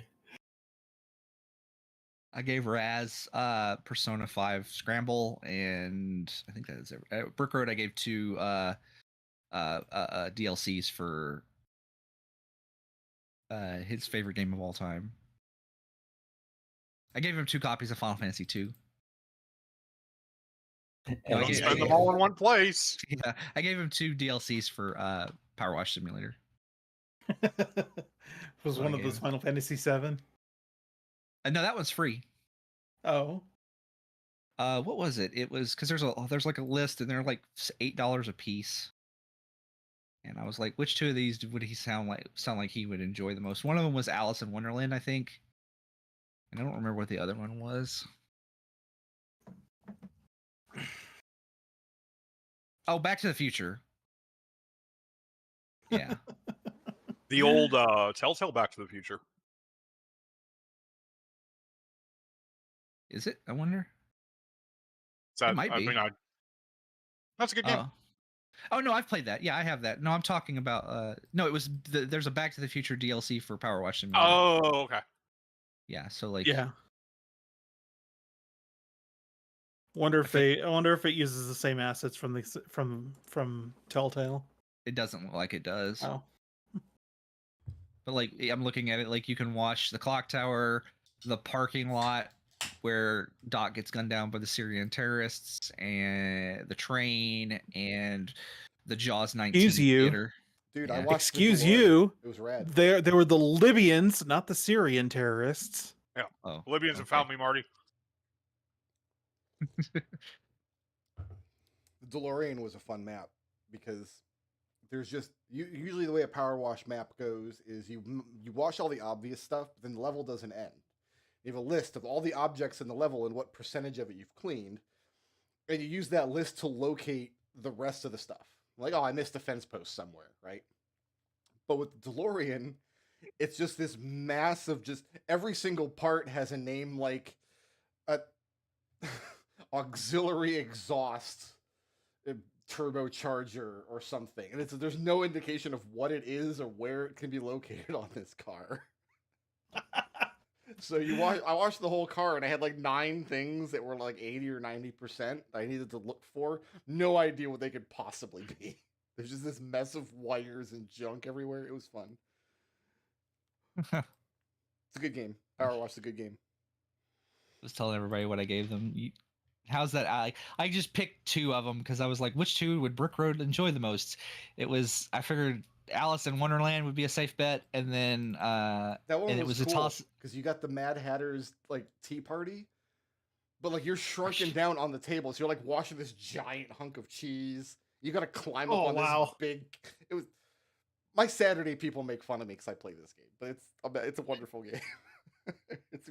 I was doing a lot of power washing this week while watching SGDQ. And then it was a toss up between Back to the Future and SpongeBob.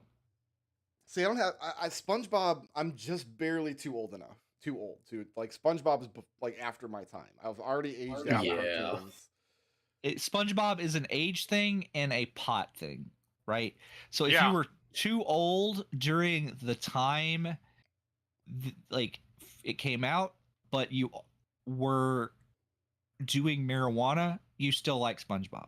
So I think for yeah. So I think for SpongeBob, like I think it's distilled enough to the memes of it that it is enjoyable to me now. So yeah, I hated SpongeBob back in the day. One of the things I did during GDQ is they put out a Humble Bundle, and one of the games in the Humble Bundle is like the Nickelodeon All-Star Brawl 2 that came out. Mm-hmm. So I'll get my SpongeBob there when I play it. The SpongeBob, what is it called? They did a remake of like one of the big Battle for Bikini Bottom. Yeah, that one is actually really good. I love the lore of like the story of speedrunning in that game, because at one point you could get a trick more consistently if you like overheated, damaged or scuffed up, or like so people were like rubbing ketchup and mayonnaise on their discs and then putting them into the Xbox. Because it needed to be dirty enough that it had trouble reading it, but not so dirty that it couldn't read it, and then you could get the skip more consistently. So it's like heating your Famicom to corrupt VRAM in Dragon Quest 3. Yeah. Or what was it? Or like the solar like radiation that causes your N64 to do something in this one particular game. Solar radiation. I had to explain the cosmic bit to somebody recently, and that was a fantastic conversation. I mean, we can't confirm it was solar radiation. It could have been any number of sources. It could have been a banana that was just in the room. Actually, technically, yeah, it could have. Yeah. So here's emit neutrons. We had solar radiation imposed upon our D&D game recently. We have my brother-in-law plays with us, but he plays very sporadically. Like every 4 months, he'll show up for a couple sessions, then we don't see him again. So he showed up for the first session in, I don't know, months and months and months. And he comes in, and apparently, last time he played with us, which was forever ago, at the beginning of this Planescape campaign, he put his player's handbook on like the back shelf of his car. And it's just been sitting in the sun for 6 months. So now his player's handbook, all of the color in the front art is completely washed out, but all of the detail in the artwork is still there, and it looks absolutely killer. That's really so cool. we had the same thing happen to when the Blockbuster Video I work at had a westward facing window, like floor to ceiling window. Yeah, and like that was where all that part of the store is where all the kids' movies were. Well, that shelf that was facing that window was always getting all the afternoon sun, so the entire shelf of kids' movies was just sun bleached. Yeah, we're telling him what he should do is like set up an Etsy store where he'll be like, "Well, take your book, and 6 months later I'll deliver it back, and it'll look rad." He came in, we were all like, "Where the hell did you get like a sepia tone player's handbook?" Looks awesome. Yeah, back in my car. So yeah, just sitting in the car for 6 months. Everybody Wait, back? is this the next level of Mario 64 8-button challenge? Is eating a lot of bananas, taking a lot of flights, getting a job in nuclear waste disposal in order to get the single event to jump up to the top of TikTok clock without a button press? I don't know, man, but a dude did a blindfolded Mario 64 randomizer run, Yep. which was fantastic. How God. did he learn what abilities he got? Did he just try everything after every check? Well, Part he of the did- part of the run is he walks around with the blindfold off and memorizes everything, and then Yeah. he puts it on. That counts towards the time. Yeah, he spent like 10 interesting, minutes okay. routing it. He found 10. He ran up and confirmed that Bowser level would be playable. Because sometimes it's not. It was Yeah. close. That Goomba got him so many times. Yeah, it was a great run, and I was watching it while playing Power Wash Simulator. It's a nice, relaxing game. That's so good for just background. We're always Gaming thinking, is our instead of reinventing the rules every few years and trying to sell people players' handbooks they already have, D&D should just do more licensing with their brand, right? They should like get the Power Wash guys, be like, hey, we need you to come clean Waterdeep, right? Hell yeah. I mean, that's I how they mean- actually made money with Baldur's Gate. Count Yeah, Strahd exactly. Zerask explode. Castle Ravenloft needs a good scrub down. A very niche community of people would find that like extremely cool, and then the rest would probably ignore it. I don't know the market penetration on that one. You can also you can perfectly scan a decanter of endless water there. What is the market That's what penetration? powers your washer. What's the market penetration between Power Wash players and Back to the Future fans? Because they did that. Oh, it's a circle. Those Venn diagrams overlap. Yeah, I completely. think that's probably correct. They have Warhammer in there. Oh, maybe they can't do D&D because they've already done Warhammer. No, Warhammer. No, you could do both. They did SpongeBob. The Alice in Wonderland one was really cool. Final Fantasy is in there. I was cleaning up the scorpion robot. I kind of want to do the Warhammer one just to see is it like they're using a forbidden machine like that they don't understand to clean things? I'm just curious how the lore works. What's funny is like characters will talk to you as you're washing it down. So at one point, Tifa's like, "Oh, Cloud's really gonna appreciate that you washed his sword." And I'm like, "Yeah, that sounds like the Cloud I know. He's gonna be over the moon." They just brought in Tifa's voice actress from 7 Remake. No, to it's be just like, it's hey, just a text message. Like the idea is you're getting Oh. text messages as you're doing the job. I see. And That then would have been funny. one of The the thought levels is hilarious. Yeah, one of the levels is you're cleaning the Seventh Heaven bar, and Cloud's sword is there. And she's like, "Oh, he's gonna be so happy you cleaned his sword." And I'm like, the intern that wrote that has never played Final Fantasy ever. To be fair, that does sound like something Tifa would say. But possibly, yeah. Like maybe she's happy, but it's an enjoyable game. Yeah, she projects a lot. We have everybody back. We can go ahead and take these curtains up. We have Chris somewhere. Oh, there's 7. I was Yeah, sitting I'm here here. looking at this map, like I see every number but 7. Where the hell is 7 here? And then it's right there. It's 7th Heaven. Okay. So Sahn and Nazirr, here's what you confirm with your incredible stealth checks. The cart that needed to make its way, that Benny originally saw arguing up at the gate of the keep, making its way down to number 7. In fact, this delivery is being made to Verenthia's Beacon, which is this huge beacon tower. And a pair of rat folk, you guys watching from a distance, comes out from the beacon tower, which is shining its brilliant magical light out over the ocean. Are you guys going to try to approach closely enough to hear what's said between the cart driver and the tower Yes. operator? Yeah.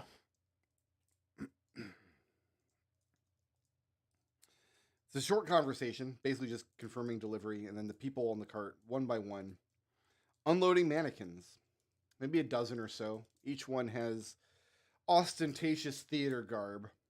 And then they also deliver a large, rectangular wooden crate that takes 3 of their men to lift. And even then, they do it with some difficulty. Are any of the mannequins or the crate magical? Everything's magical. Huh. Is the cart magical? The cart's not, but the crate, the mannequins, the clothes the mannequins are wearing.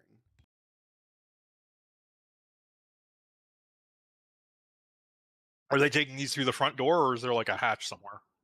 No, they're going right into the front door of the bottommost floor of the beacon tower. Okay. Where it looks like there's like living space for the operator and stuff. What the guys, the two rat folk who came out to greet them, probably live here on site. Does the tower have windows? I don't think we've actually explored the tower. I don't think we have a description of it. I didn't It's a realize there were rat lighthouse, folk right? running it. Yeah, it's a lighthouse tower. It's a beacon tower. I can get Yep. some detailed descriptions. By of it. definition, the top floor has to have light or windows. Yeah, the top floor has glass panes all around it, but the Okay. light typically isn't shown out over the town, just out over the water, which is the case tonight. But yeah, there are several floors. It's a 1, 2, 3, floor 4 tower.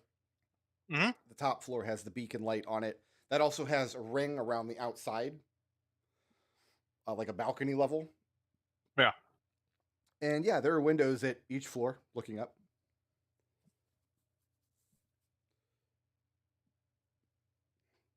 And they spend the better part of an hour unloading a dozen or so mannequins in this giant wooden crate, taking it into the beacon tower. And then, no check required because it's very obvious as you're watching towards the end, as they're getting the cart drawn back up, closed off, getting the oxen or horses or whatever, the horse-drawn cart, I guess, turned around, heading back into the city. The beacon light dims significantly just for a couple of seconds. And then it comes back up to its full brightness out over the water. Wonder what that was all about. What time is it right now? You guys did an evening production, and then you follow these guys through the southern half of the city. So the sun has set by now when it's dark, but it's probably not that late at night. You're probably looking Okay. at like a 9 p.m. kind of thing. Okay. Nerium, do you and or Benny and or Ssah'ra stay around to clean up any of this mess? I mean, I've hired people for that, right? Okay. So, no. Yeah, no. Benny Nerium, actually needs to go talk to that spy guy, I think. So he was not going to stick around. before Nerium, you leave, do you actually pay the players or Penny? Uh, Because they I each got a give- couple of fistfuls of copper. right. Can I?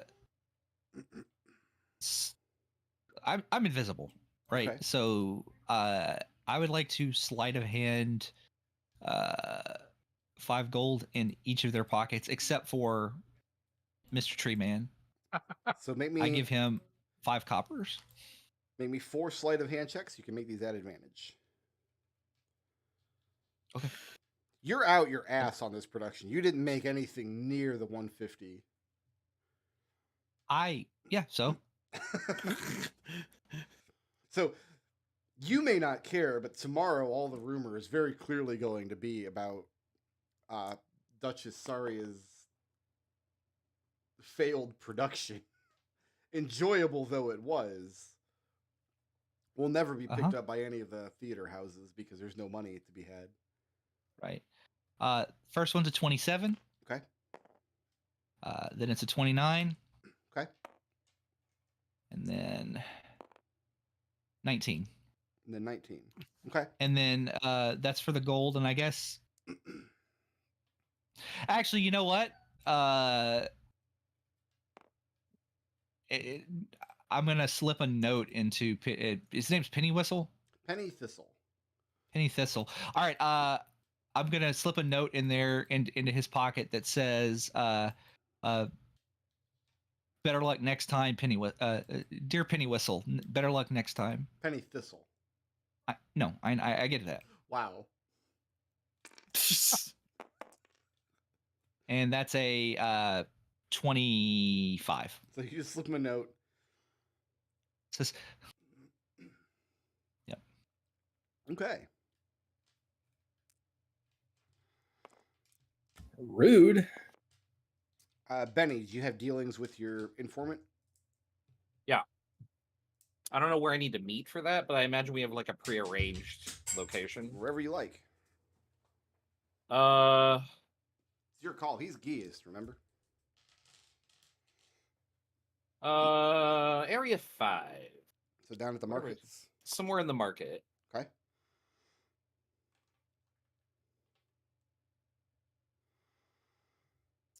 He doesn't have any particular information for you today. Do you have any questions you want to put to him? I want to ask him to tell me everything he knows about an oscuitous melch.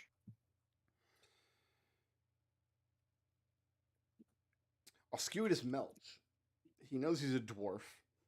He knows that dwarves are stingy bastards. He knows that Melch has a lot of the city's restaurateurs in his pocket. He doesn't know the particulars. Is this what you want him to start looking into for you? Yes. He doesn't seem happy at all to be investigating a Oscuitous Melch, but he'd be less happy taking like 10d10 psychic damage. He also wants to. Do I know about what Sahn and Nazirr have discovered? Not yet. I don't know how the mind link range. No, is. it's only but- 60 feet. It's Okay, I yeah, want it's- to start the lighthouse because I don't know that yet. I'm happy with that. Okay. He tells you that if investigating Oscuitous Melch is liable to get him into some deep magic. Deeper than what you've already gotten yourself into. He's just letting you know that it's possible that you're putting him to something that is like dangerously above his pay grade. He doesn't have a choice because he doesn't want his brain to melt and leak out of his ears. Benny's gonna pat the guy on the back and say, "Buddy, you made that bed when you set foot upon our ship. It's time to climb on in." And he's gonna walk away. Okay. So yeah, as you guys reconvene, you can share information about the lighthouse and make a decision of what you want to do with that. yeah. Should we watch tomorrow and see if something happens at the same time tomorrow night?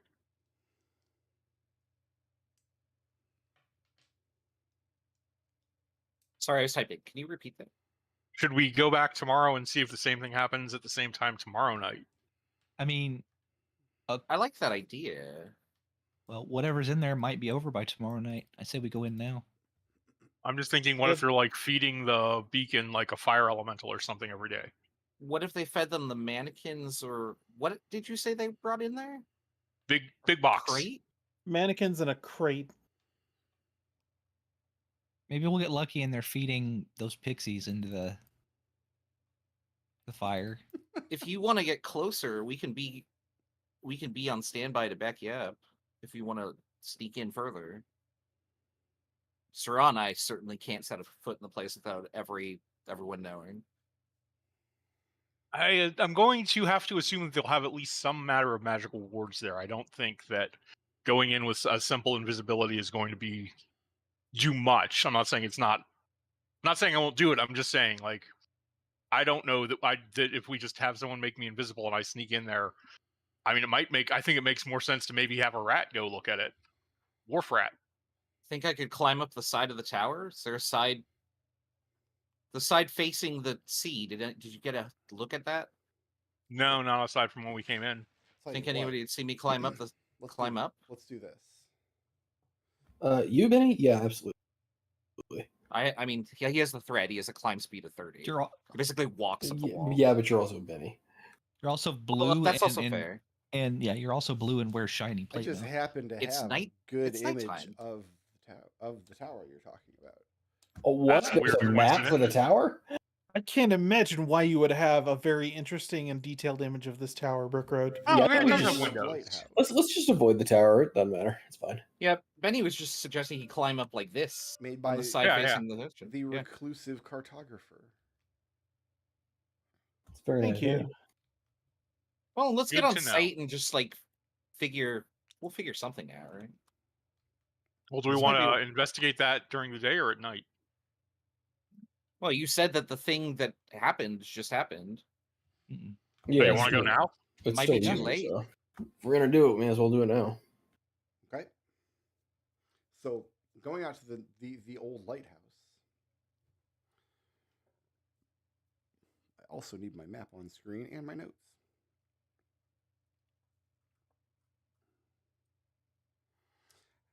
Are we approaching the lighthouse as a group? And also, do you have Noose with you? If Noose is available, we'll take him with. Yeah, he's available if you need him. Yeah, let's bring him with. Nerium, while I said it might not work, would you mind making me invisible? Oh yeah, sure. I So can I'm give also everybody gonna- I can give everybody another pass without trace. And I'm also going to manifest a Tarsal transfiguration and give myself a climb speed for the next hour. I guess I'll just wear a mask of some kind. Okay. So- Benny, do you want to swim out and climb up the side? I could do that. The lighthouse in the city is not literally on a little island like this.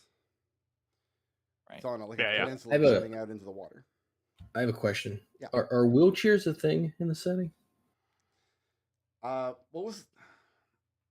Who was the Sherlock Holmes guy in Ravenloft that had a wheelchair? That you guys Oh, Yeah. right. Yeah. So Ssah'ra wants to get herself a wheelchair since she's easily recognizable sliding around. Be a long wheelchair. That or you're snake gonna have- woman riding that wheelchair doesn't look anything like the snake woman who was fighting in the arena this morning. No, she sits on the wheelchair, then she covers up the tail part, so it looks like she's just a woman in a wheelchair. You're not gonna be able Is to it get a your wheelchair tail tonight. legs? I'm gonna call that 250 gold, and it'll take probably a week's construction. No. There's not a wheelchair emporium that you can walk into and buy one. At a medical supply place. Yeah, Help, I need a wheelchair. My legs don't work. you'd have to While you're commission there- a friendly gnome to build it for you. While you're there, could you get me a sleep apnea breathing machines? Get you a rag with chloroform on it. Also, get Benny a defibrillator. 'Cause that guy's like 700 years old. No, he's gonna need it to just like every So, 20 minutes. at this Approaching the point. lighthouse, who's visible? Because two of you are invisible, correct? I think Sahn? just Sahn, but Yeah. everybody else has the benefits of pass without trace. Okay. Let's get a stealth check. Sahn, roll this with advantage. Yep. Make sure. I was planning to swim out through the water and go up the side, but Well, however you approach the lighthouse, if you're trying to approach without Hey. being seen, it's going to require a stealth Yeah. check. And Okay. Somebody make sure to roll for Noose. Ah, shit! I have disadvantage. I want to know Damn the it. So, yeah. lowest stealth check that we have. so Sahn's gonna do that independent of the rest of the group. He's gonna break off at the shoreline, That's not bad. maybe 500 feet away from the lighthouse, and start swimming. Okay. His stealth check to swim up invisible on the lighthouse is a 20. Do I pass without trace? Yep. 32. Okay. Looking for the lowest number. So lowest number right now is a Uh, 32. I have Uh, 22. Who I can, have go, a 24. who can go lower than 22? 28. I don't did- have Noose's stats. I did not roll. I do not roll lower than 22. I'll roll for Noose. Noose has like 29 or something. 22 the lowest. That's impressive. Oh, and Noose isn't pinned. Hold on.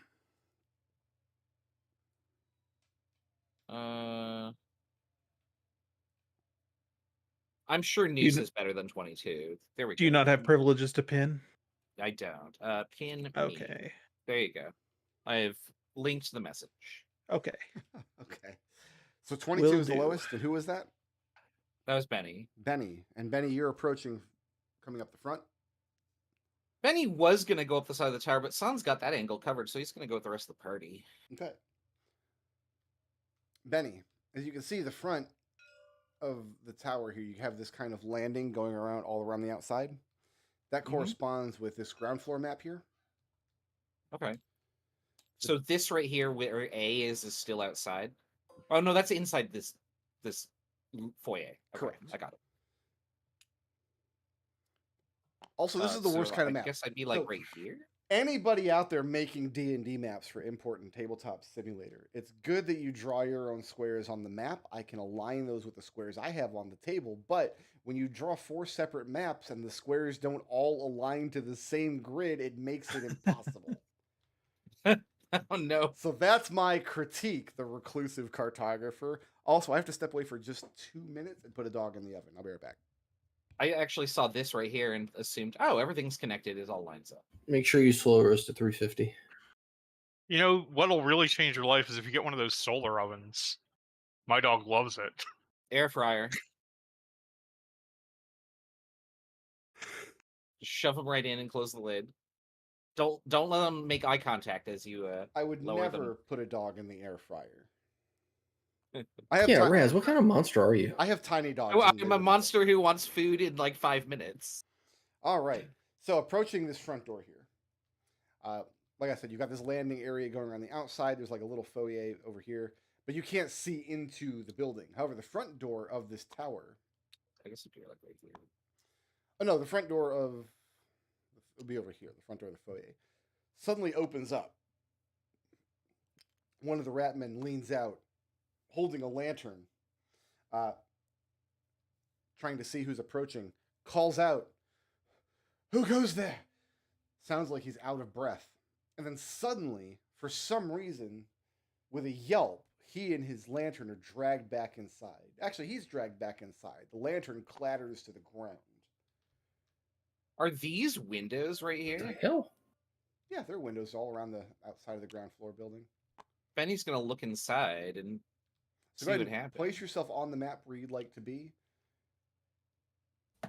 Son, you're climbing up around the backside of the tower. Yeah. What I love about this scene going into this is what level is locate object? Level 2. So you're down all of your level 2 charges.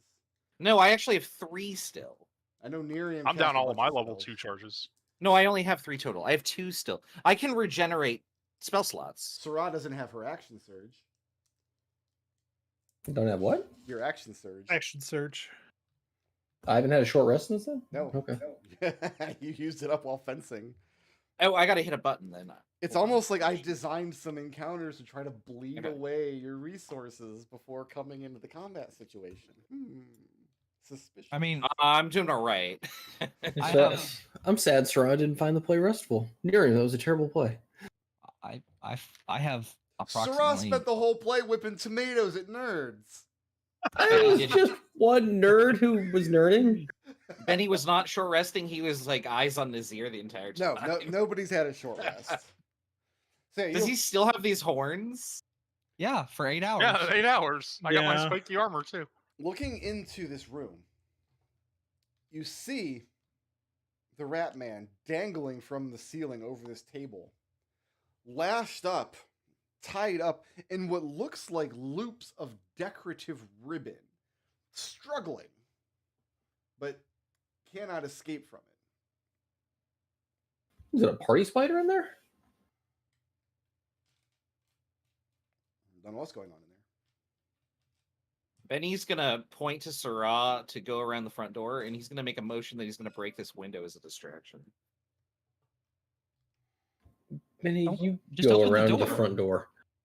Why don't we Never just- mind. He's trying to like make a plan here, and he just boots down the door and says, "All right." And are there any windows on this side on the first level that I can see through? On the first level, no, because they would be on the map. But if you look up at Okay. the, looks like the second floor has one. If you climb up to the second floor, there's a window overlooking into this room here. Okay, so I'm gonna be spending my time climbing up to that window to get a look inside the tower. Oh, Okay. is this like the British numbering of floors where we have the ground? Yes, Yes. ground Okay. first, second, third. Okay. I'm gonna get confused by that. Sorry to ruin your life, Raz. Oh, the Ugh. There's one thing Americans hate. It's being reminded that other countries exist. well, other countries do it wrong. No, they don't. What's worse? All the measurements in here. I teach the metric system. Please get rid I of was about miles. to say, and the I the hate it so much. hours of lecturing Please. you've given me. Please, if you could just convert America to metric, like I would say, Please. I would save me 2 weeks of my Raz, life every I'm single gonna I'm gonna clip you saying that. Just Listen, take- I will vote president for whoever will get rid of the imperial system and go back to the metric system. no, I want everything on a barley corn based system. No, No.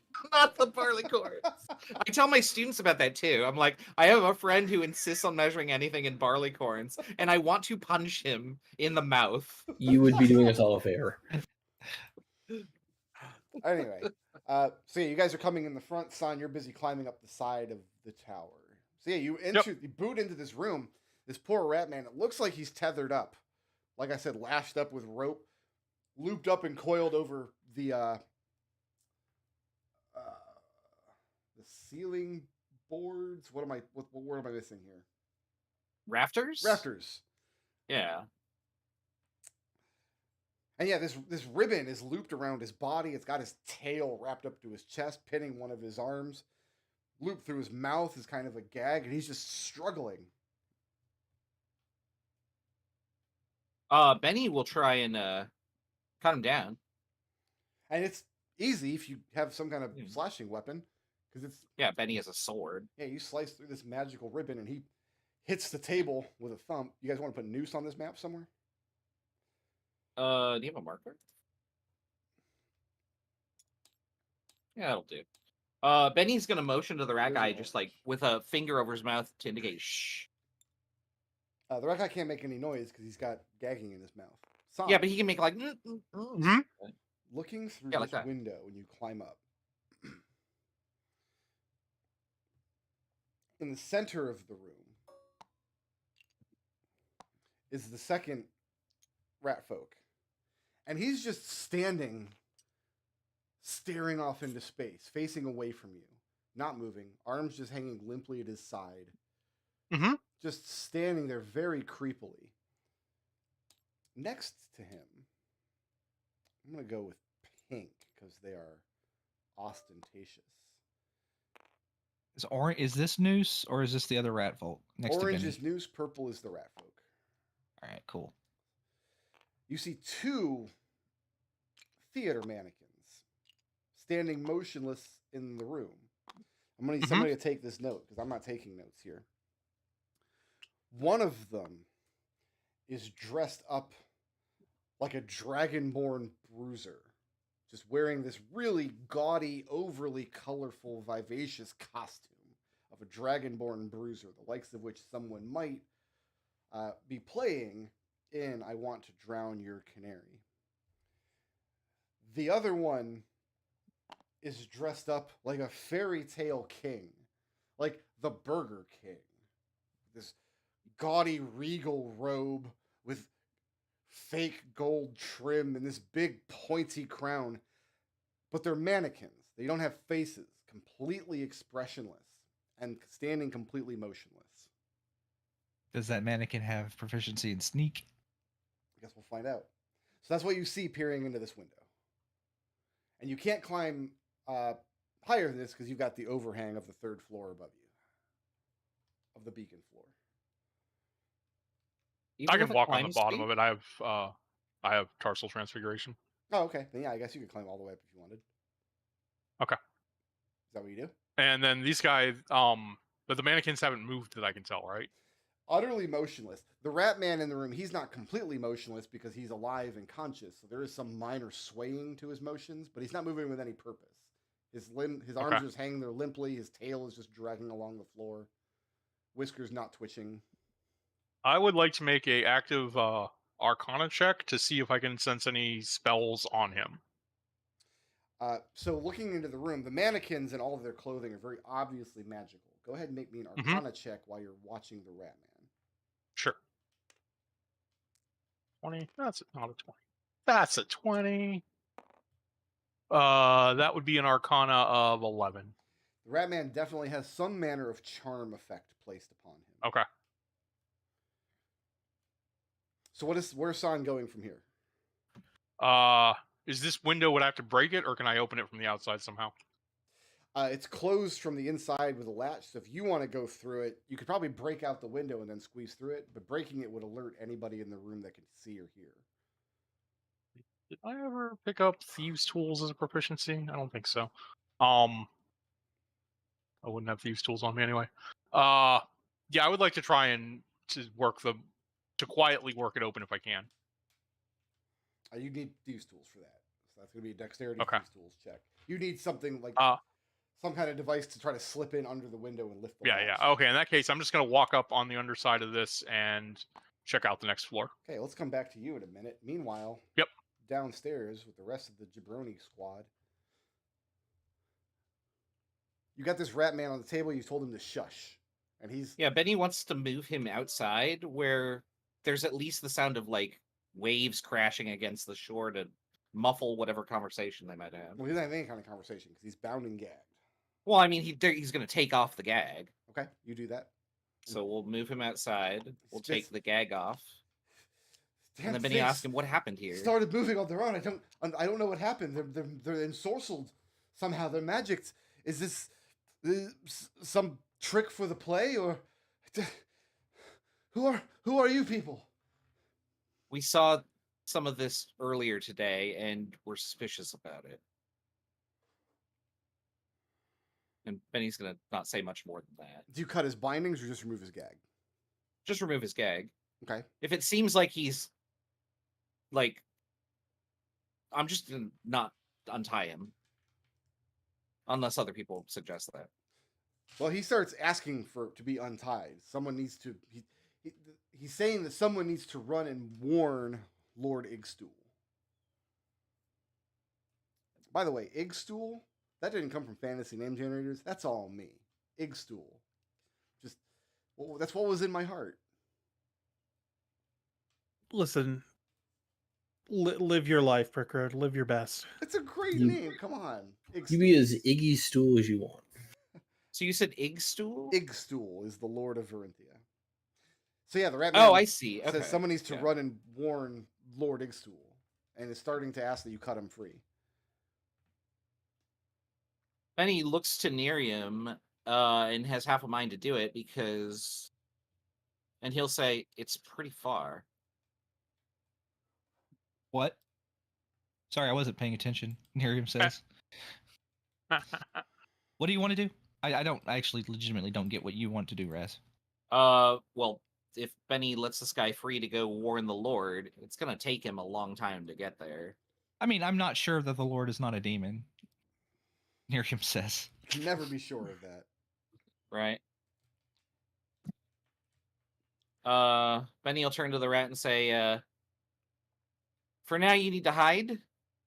We're gonna do a preliminary investigation and then we'll report back to the Lord What are you talking Like with about? our findings. Is there like a barrel or something? Cut me free, man. Like, can we put him in a barrel? Yeah, you can do whatever you want. He's bound up rat man. Okay, Great. Here you go. I'll stick the gag back in his mouth, and we'll get Benny to put him in a barrel. He's Yeah, very leave it to the professionals. confused and angry and has no idea why you're doing this to him. We're keeping you safe. You'll be safe in here while we go deal with the mannequins. Speaking of, We don't have time for this. while you guys are shoving him in a barrel, Nazirr, were you breaking away from the main party? While there's all this No. barrel nonsense. Okay, go ahead and place no. yourself on one of these squares on this side of the house. Yeah. And at this point, roll initiative.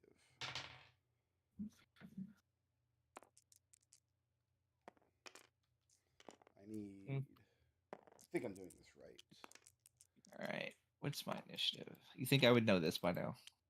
You'd think. There's pink. Don't forget to put noose on there. Also, I'm going to go ahead and put rat friend on 0, just in case the rat. In case the barrel is set on fire. The barrels are also alive? All right, it's top of my order. Y'all outside. Noose, Nerium, Ssah'ra, and Nazirr, Benny. You all are surprised. You don't know what has kicked off the festivities. Sahn. Mhm. As soon as you climb up and over onto the outside lip, another mannequin rounds this corner here. Okay. But they're not moving yet? This one's moving towards you, and he's Okay, dressed and like a bloody butcher. And I am invisible, by the way. Bear with me 1 second. I need to put my dog back in the oven. Yeah. Make sure it doesn't burn. Burn dog is the worst. Even more so than wet dog. It's not raining, but there was a single, like, very low, rumbly thunder strike. And Prompto was like, nope, not having that. Oh, poor Prompto. Must get into the office. And Lulu's like, oh, we're going to the office? That's cool. I want to go. So that's happening now. Sorry about that. Yeah, Sahn, this one dressed like a bloody butcher. Looking directly at you. Okay. Sahn, I'm going to say you're not surprised because you were coming up here Okay. very sneakily, and the mannequins are also not surprised. Cool. And I think you get. So you is win it we're at my initiative. initiative, or are we going? Sorry, I'm not sure. Like Everyone else is where we surprised, are. so you're starting us off. Okay. So in that case, if the thing is looking at me, can I move through these spaces? Do I have to go around to this little entrance, or? Those are glass panes that the Okay. light shines through. And in fact, you can see so- the direction that the light is shining here. Moving on that side of the tower, looking directly at the beacon is probably a bad idea. Mhm. But there is an entrance. Where is it on the map? Oh, it's up here. I think it Yeah, is yeah, right yeah. there. Yeah. Or you can Yeah. climb up from below, obviously. So just don't look directly at the beacon and I won't burn your eyeballs out of your head. Okay. Probably. So yeah, Sahn is going to pull his hand crossbow out, level at that creature, mannequin, don't know what it is, and start shooting. Okay. I am a bug of simple options, aside from the fact they're not simple. Because I have to track a ton of stuff to attack. Okay, so we're gonna make a attack with my hand crossbow. This is not a sharpshooter. Plus 13. I assume I don't have advantage from invisibility because it can see me. It can definitely see you. Yeah. Okay. So that hits an armor class of 30, 30 will hit. dealing 11 magical piercing damage. Okay. Good. I've got multi-attack, so I make another one of those. That hits an armor class of 32, Also hits. dealing 8 magical piercing damage. And then I have a bonus action, which I can shoot from crossbow expert. Let's continue to not sharpshooter. Hits an armor class of 25. 25 will hit. Dealing 9 magical piercing. Okay. And that's the end of my turn. The thing recoils from each crossbow bolt. You're definitely damaging it. Not immune to crossbow. So that was Sahn, and then Benny is surprised, Ssah'ra is surprised, and then we're back on pink.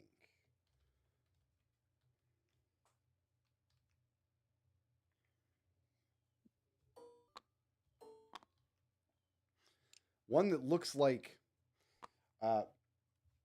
some kind of creature, humanoid creature from the sea, a triton or a merman or something, wrapped up in fishing net, walks into your eye line. And how far can we move? 30 feet. These are 5-foot squares. Yeah, 5-foot squares.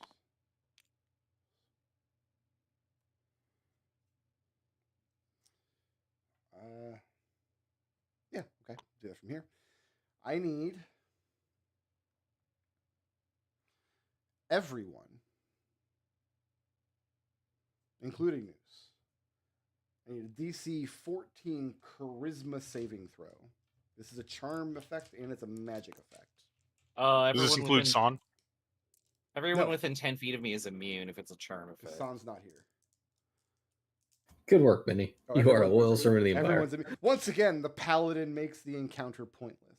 Okay. That's Then good. it's I gonna rolled a use 1, and it's last the only step number that wouldn't pass that. to step forward and attack you.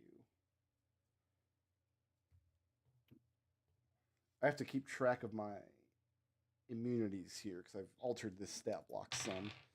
You're cutting out on me. Is that true for anyone else? A No. little bit. No?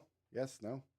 No, I you're can good hear for you me. now. Okay. You're good for me. It's just Raz. A little bit for me, but that might just be internet spottiness. There is thunder happening right now. It's not. Welcome to Florida. It thunders and doesn't rain. Benny, Yeah. I have an 11 to hit you. No. Okay.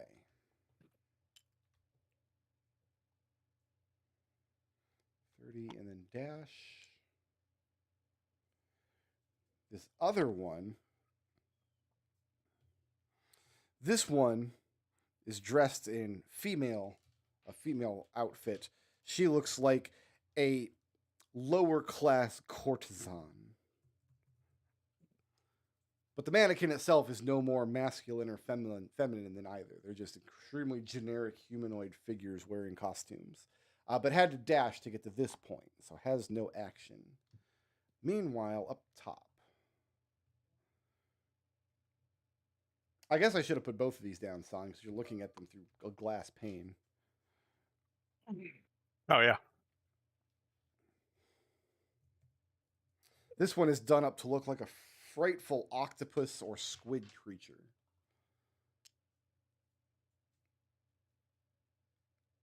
That's within 5 feet of Sahn. This is within 5 feet of Sahn.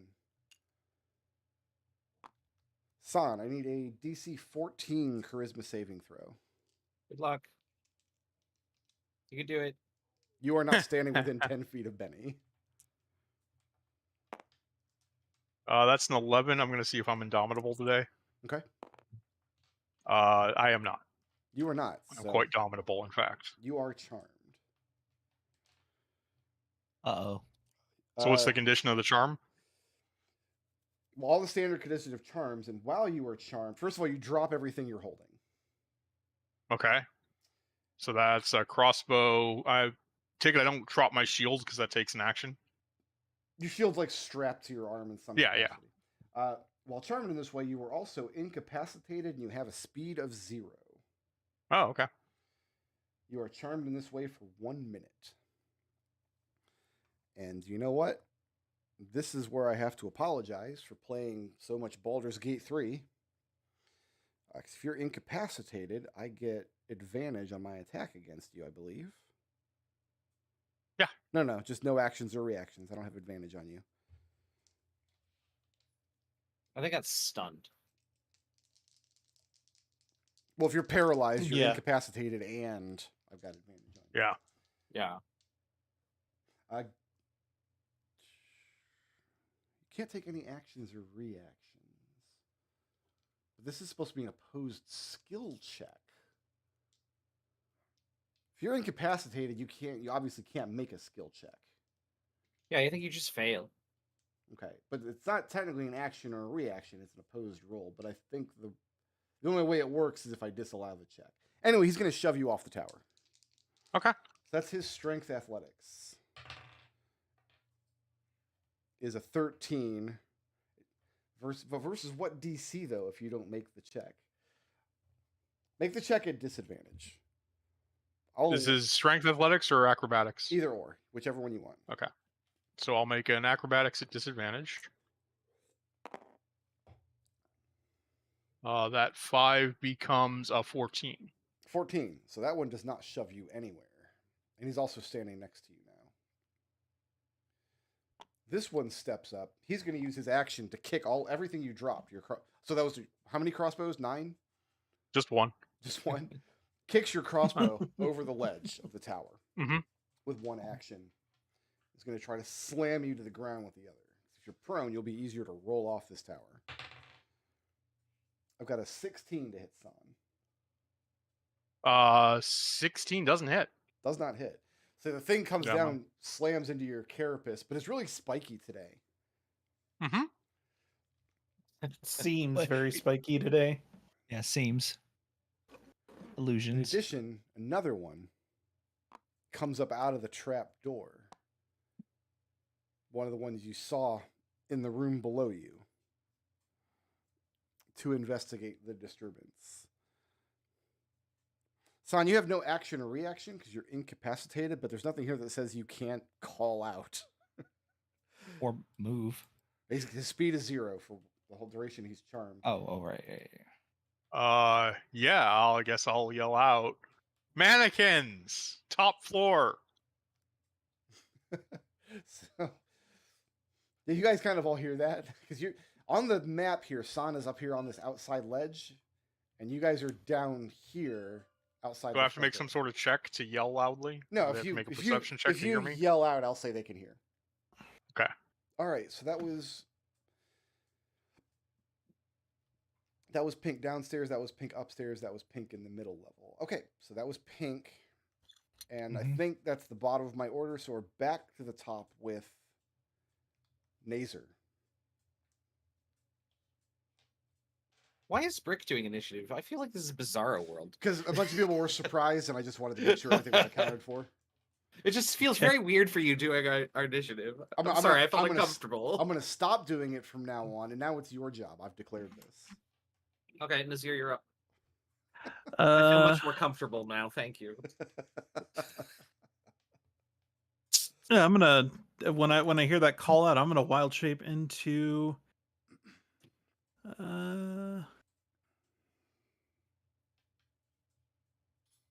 What would be a good wild shape right now?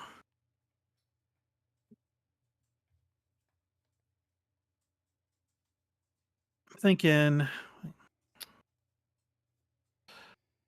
Yeah, giant eagle. Okay. I'm gonna fly up to here. You gotta do it like this, right? Yeah, There you go. How much fly speed do you have? I have 80 feet. I'll say you can get up to anywhere along this side of the ledge with your 80 feet. 'Cause you can fly kind of straight Okay. up the tower. Tower looks like it's Yeah, I probably gotcha. about 80-ish feet to me. So as you get to the top, Yeah. you're seeing these two mannequins close in on Sahn, who doesn't have his crossbow, and you see this third one through the glass pane of the beacon tower. Okay. That's going to end my turn because I can't really do much else right there. Wild shape takes your action, right? Wild shape takes an action, yes. Okay. I am not a moon druid. Moon druid is busted. The worst. Who's next? Next is Nerium. Nerium. Okay. I am going to guess follow him, right? That seems like a good idea there. Here, hide in this barrel. You'll be safe here. Okay, we're all gonna fuck off now. No, like they can't fly. I use my fancy instrument Yep. that I have, and I cast fly on myself, Disturbing. and then I go. You guys got this right, and then I fly up. How much fly speed do you have? It's probably equal to my movement. No, it's 60. I think it's 60. fly Oh, spell. it's 60. Fly. Yeah, it is 60. Yeah. So 60 feet of flight. And you have it's the fly spell, so you're able to hover. So where would you like to end your turn? 'Cause you're not gonna make it all the way up to the ledge with 60 feet. I've been there. So hovering outside of this window here. Yeah. Okay, that is this window here. So which means you can see inside of this second floor room. You can see the rat man. He's just staring at the window, gobsmacked. Kind of staring through you. Like he doesn't even see you. There's a spittle and drool leaking off the side of his face. He's in some kind of stupor. This guy sees you very clearly. Yeah. Let me see. There's a window here, but there's also the ladder up to the next floor, which is really funny. So the ladder is just up against the window, I guess. Sure, I guess. Yeah, why not? So that's Gotta hit Nerium's someone. action and her movement. You're ending your turn there?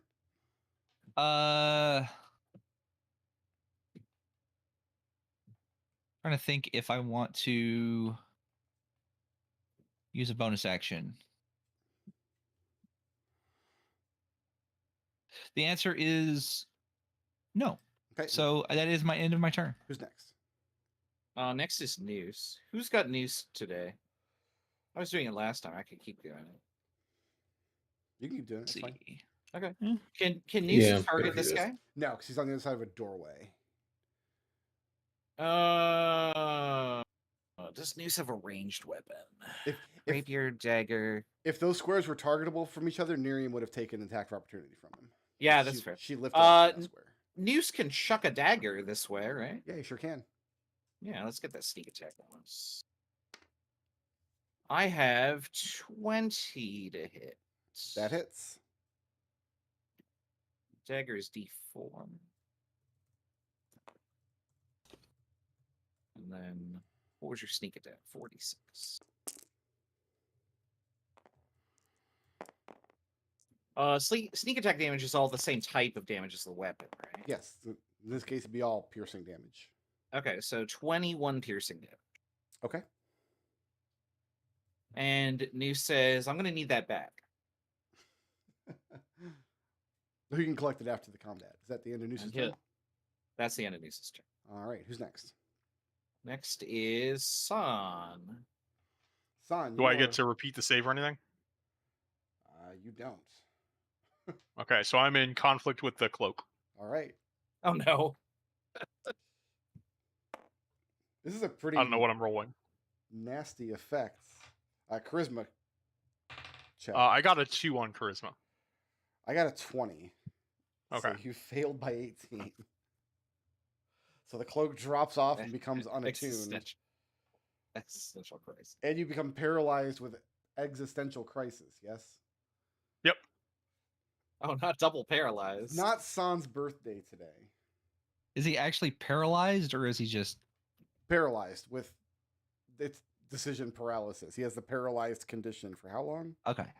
I think a minute, probably. 9 more Well, rounds. Yeah. So you're incapacitated, can't move or speak, fail strength and dex saves. Rolls against you have advantage, and attacks that hit are critical if attacker within 5 feet.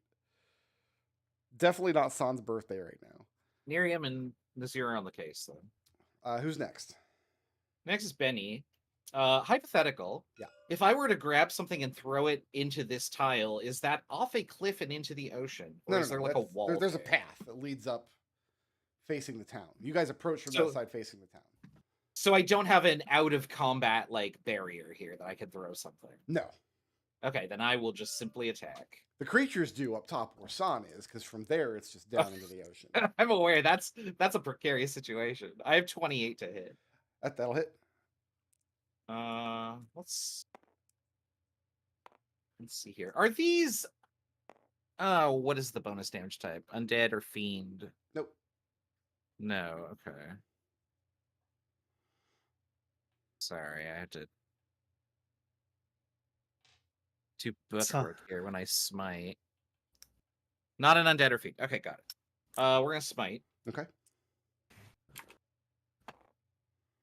And so this is 9 slashing, 14 radiant. 14 radiant, you said? Yeah. And the thing is bloodied. Okay, that's a good assessment. Let's play it again, Sam. 27 to hit. Also hits. I'm just gonna regular slash it. 8 slashing damage. Okay.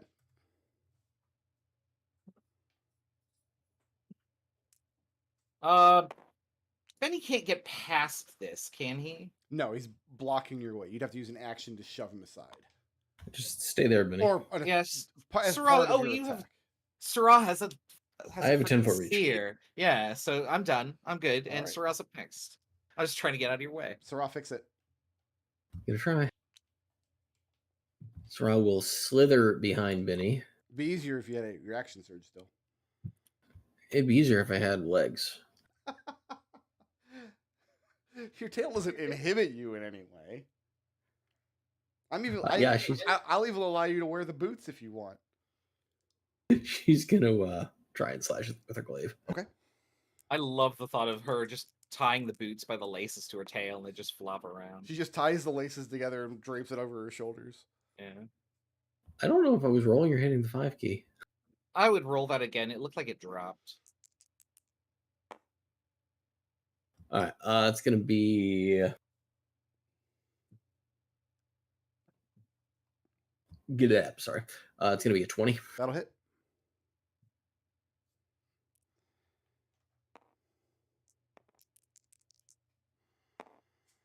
Oh, that's gonna be 17 points of That's slashing enough. damage. The mannequin draped in fishing nets drops to the ground and moves no more.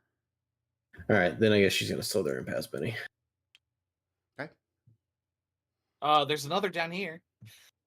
Oh, Benny is it down says- there? Benny yeah. says as you walk by. This one, the one that Yeah. looks like the courtesan. Is Noose the purple one? No, Noose is orange. Purple is the rat man. That's a in the rat barrel. man in a barrel, still tied up with Oh, ribbon. okay. All right, she'll come up to this guy.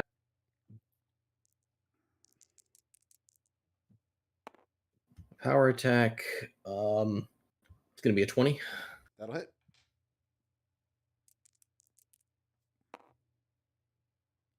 That's going to be 20 points of magical slashing damage. Okay. Plus 5 points of force damage. Okay. And it needs to make a strength save. That's a 6. That's definitely going to fail. It is knocked prone. It is prone. Okay, now for the butt. And I get advantage because it's prone. Pronto. That's power. That's a Hey. crit on a power attack. Okay, that's awful. That's not as awful as you think. Prompto is no longer scared of It's a thunder. D4. I'm about to chase him out of It's my it's office. the butt. Oh. It's not 2d20. Yeah. I get all excited. That's not bad. No, I mean that's 13, 23. 23 with the butt, Yeah. and the thing is bloodied, Hell of a butt. prone and bloodied. And it's right. Moving or staying put. Wishing I had action surge and staying put. Who's next? It's been a long day. Next is Pink Token. Okay. Well, let's start down here. This one's going to stand up and attack Ssah'ra.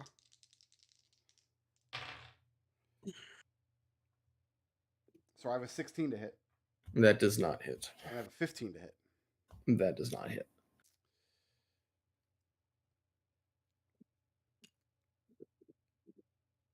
Nerium. Yeah. Make me a strength athletics or dexterity acrobatics roll.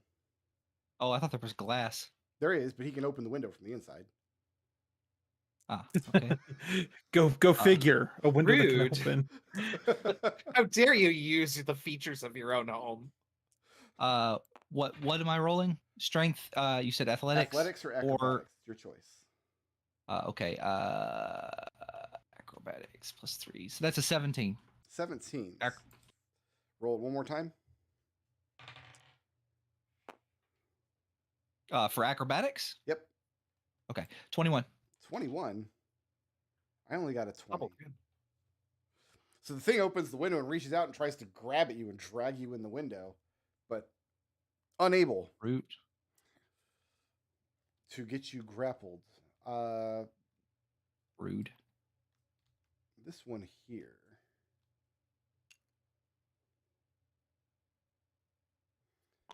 Nazirr, you're a giant eagle, right? At the moment? Is He that might correct? be AFK. I believe he is, then.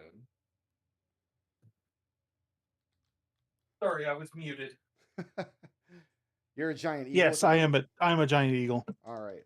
Then I need a dexterity, acrobatics, or strength athletics check from your eagle stat block. What does this creature look like that's attacking a giant eagle? That one looks like the mannequin dressed up like the Burger King. That's a weird sight. Very patriotic. Actually, I feel like that was a commercial. 19. 19. Okay, do that one more time. Ooh, roll high. 17. 17. Need an 18. This one grapples you as the eagle.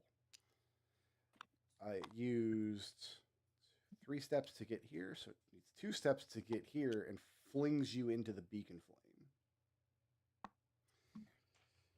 That's rude. Do you have resistance to fire damage? I do not. Okay, well, it doesn't matter because it's unresistible fire. Actually, it's unresistible radiant.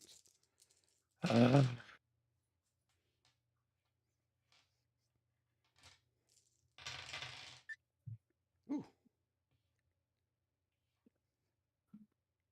43 points of radiant damage. So I was an eagle. So your eagle form burns away. So you give myself 26 temporary hit points and then deal 43 damage to myself. And yeah, okay. Yeah, that wasn't good. The question is, when should I reapply that damage? Because if I reapply it at the start of your turn, you're just going to keep burning up. Yeah, it's just that would be kind of unfair. I'm going to do that. Meanwhile, Sahn, let's kick you off the edge of this lighthouse. Mm-hmm. I've got 2 tries with each monster, rolling at advantage. Okay, both of you. I need to put dogs back in the oven. Oh, I hear them jiggling. Yeah. The dogs are being mischievous. No. Yeah, well, no, if he rolls like that again, they... Only Prompto's being mischievous. Lulu is a perfect little princess all the time. Super well behaved. I don't know about that. Perfectly round princess. No, Lulu's perfect. She's looking at me I don't right know now about like, that. see, he was the one who was and he was the one who was misbehaving, trying to like sit on top of her and chew on her ears. No, he had to go. Sorry about that. You and your perfectly spherical dog. Of uniform density. Sahn. Yeah. You automatically fail strength and dex saves. Yeah. So I'm just going to go ahead and apply falling damage to you then. Sure. Or what did we say? 80 feet? So that turns Something into like that. 8d6. Isn't shove an attack roll though? It replaces your attack roll with a strength athletics check against athletics or acrobatics. It has this. It works the same as. It's the same roll off as grappling, basically. Mm. Some creatures do have an ability to shove or grapple as an attack roll, but this one does not.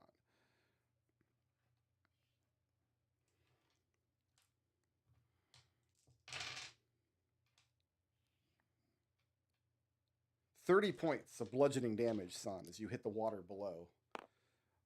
And you are I lose concentration on Tarsal Transfiguration. okay. You're also going to be sinking in the water while you are remain. I can hold my breath for.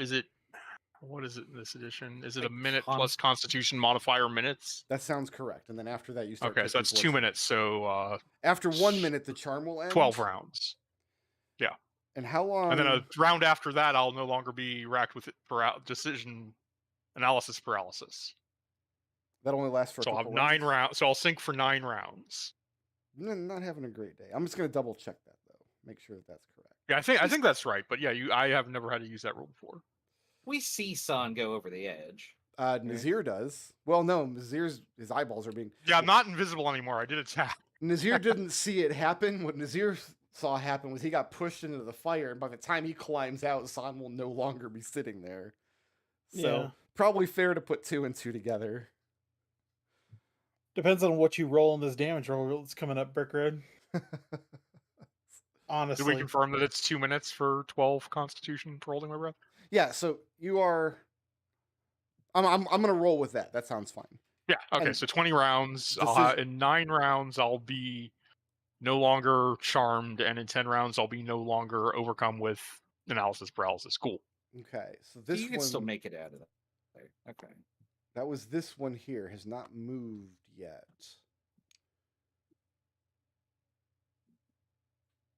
And then this one.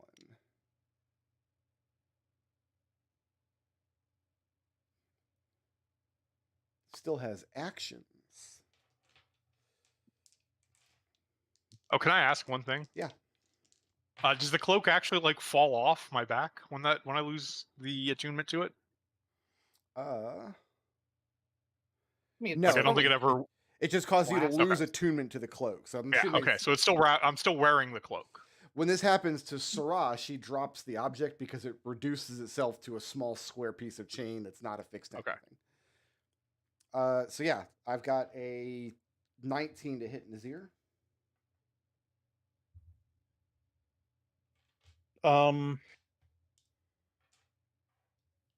Silvery barbs. Silvery barbs. You gotta say it right. That's going to be a I'm not. 14 to hit Nazirr. That does not hit. And then I've got a 13 to hit Nazirr. That does not hit. So yeah, the thing is reaching into this fire that doesn't seem to be bothering it at all.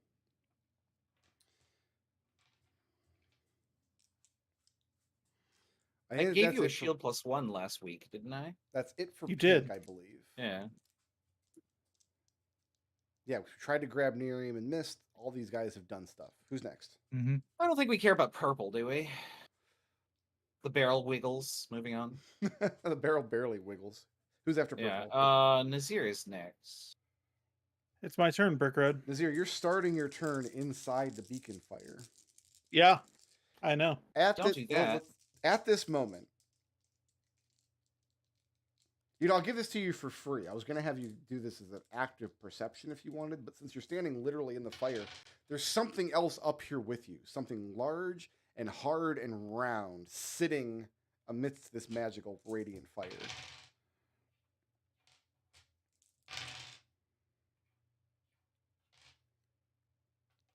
"28 further points of radiant damage. What do you- Nazir's super bloodied. What do you revert to after I get through your druid hit points? A corpse. Or a pile of ash, I guess. The good news is if you don't stay in the fire, you won't continue to burn. The bad news is you don't have a way to move out of the fire without leaving 3 threat ranges. Action disengage. Yep. 5, 10, 15, 20, 25. Wild-shaped giant eagle. Flying off of the... And jump. Are you That's able what I to, was are you able gonna to disengage as a bonus action? Disengages his action. And how do you Oh, wild yeah, shape? that's right. Yeah, I can't wild shape. Well, bonus shape or wild shape is a bonus action, isn't it? No, wild shape is an action. Maybe for moon druids it is. They could be. Yeah, you're right. Yeah, Clear, that- you it do is have a this. moon. You do have a trap door here, but there's another mannequin just below you who's harassing Nerium.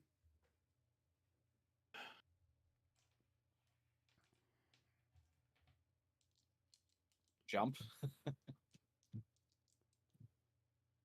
How far do you, Hang how on. far do you fall in a round? You'd fall the full 80 feet. Hang on. Might- John. I think it's something like you fall Du-du-du-du-du. 5,000 feet or something. It's a lot. There's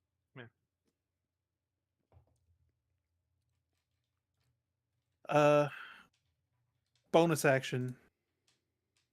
I can still use my wild shape as a bonus action when I turn into the constellation of Birdie the Careful. Is this the first birdie sighting this campaign? It is. Have think we it is. haven't seen this before. I got the players So- desperate enough that they're busting out new class features. Ooh, Yeah. New old class features. yeah. Oh, actually, no. This old class feature got some new tricks to it. So,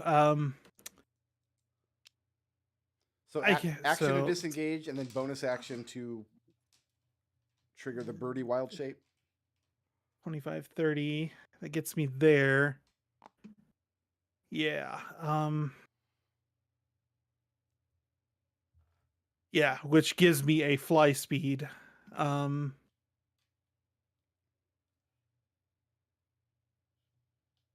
Yeah, gives me a fly speed of 20 feet, and I can hover with it. Okay. So you're not But flying. I am yet, though, hovering you're- just.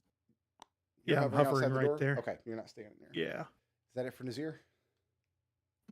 Looks like it. Yep.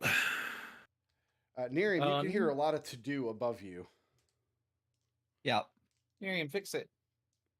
Okie dokie. So if I move, if I just move, I'm going to take an attack of opportunity, right? Correct. You are in the threat range. The thing can reach you outside the window. So I'm here. How far up is this? I'd say about 10 feet. About 10 Get feet. you up to the lip. All right.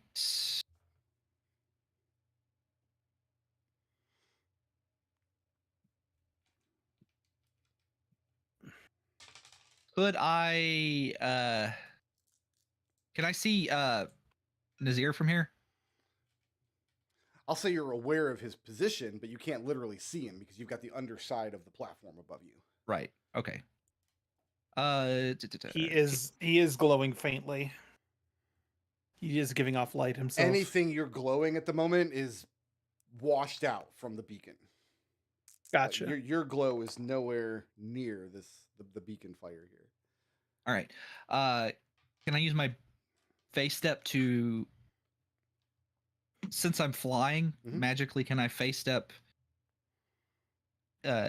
into space? Since it can technically hold my weight, if not, then I will. Is that the wording? the It has to be a space that can hold your weight. No, it says a space that you can see.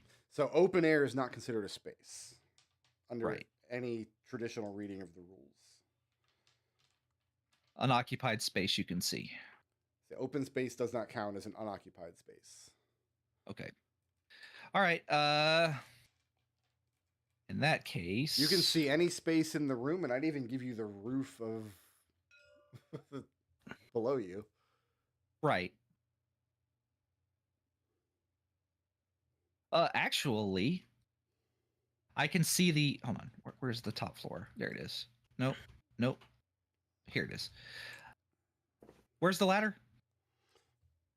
He's kind of You're right there. reaching through the rungs of the ladder. The ladder's right in front of you. Can I see the top of the ladder? Can I see like this space? Yeah, that sounds fair. That sounds like I want you on that space. I'll put it that Just wondering. I didn't realize this guy was standing here. Otherwise,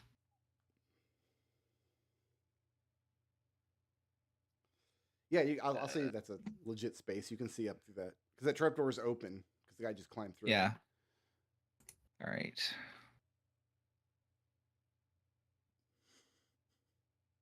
I think I'm just gonna. I think I'm just gonna risk it and fly straight up Okay. Let's the 10 feet. see if I can grapple you first.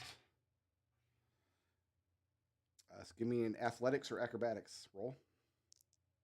An opposed check. 3. That's a 20. Okay, so you're good. He does not manage to grab you. Okay. So I am in this space. Can see what's happening. Yep. I've got 50 feet of flight left.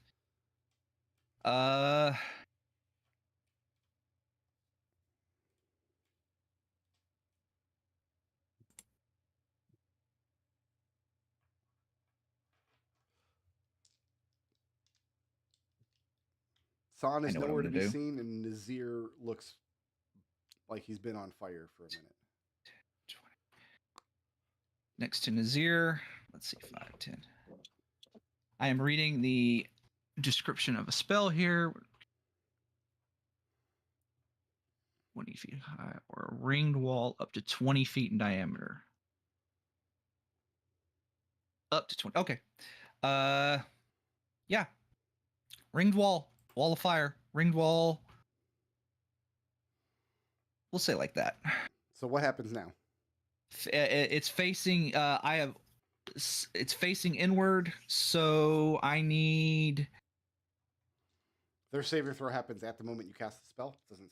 Yeah. At the start of their turn. Yeah. You can make a. So when the wall appears, each creature within its area must make a dexterity saving throw. On a failed save, a creature takes 5d8 fire damage. What am I trying to hit? Your DC is 17. I have 1 pass and 2 fails. Currently, Okay. one of these guys has been damaged previously. The one dressed like a butcher has been shot with a bunch of crossbows. 5d8. So I'll let you decide which of these guys fail. 4, 5.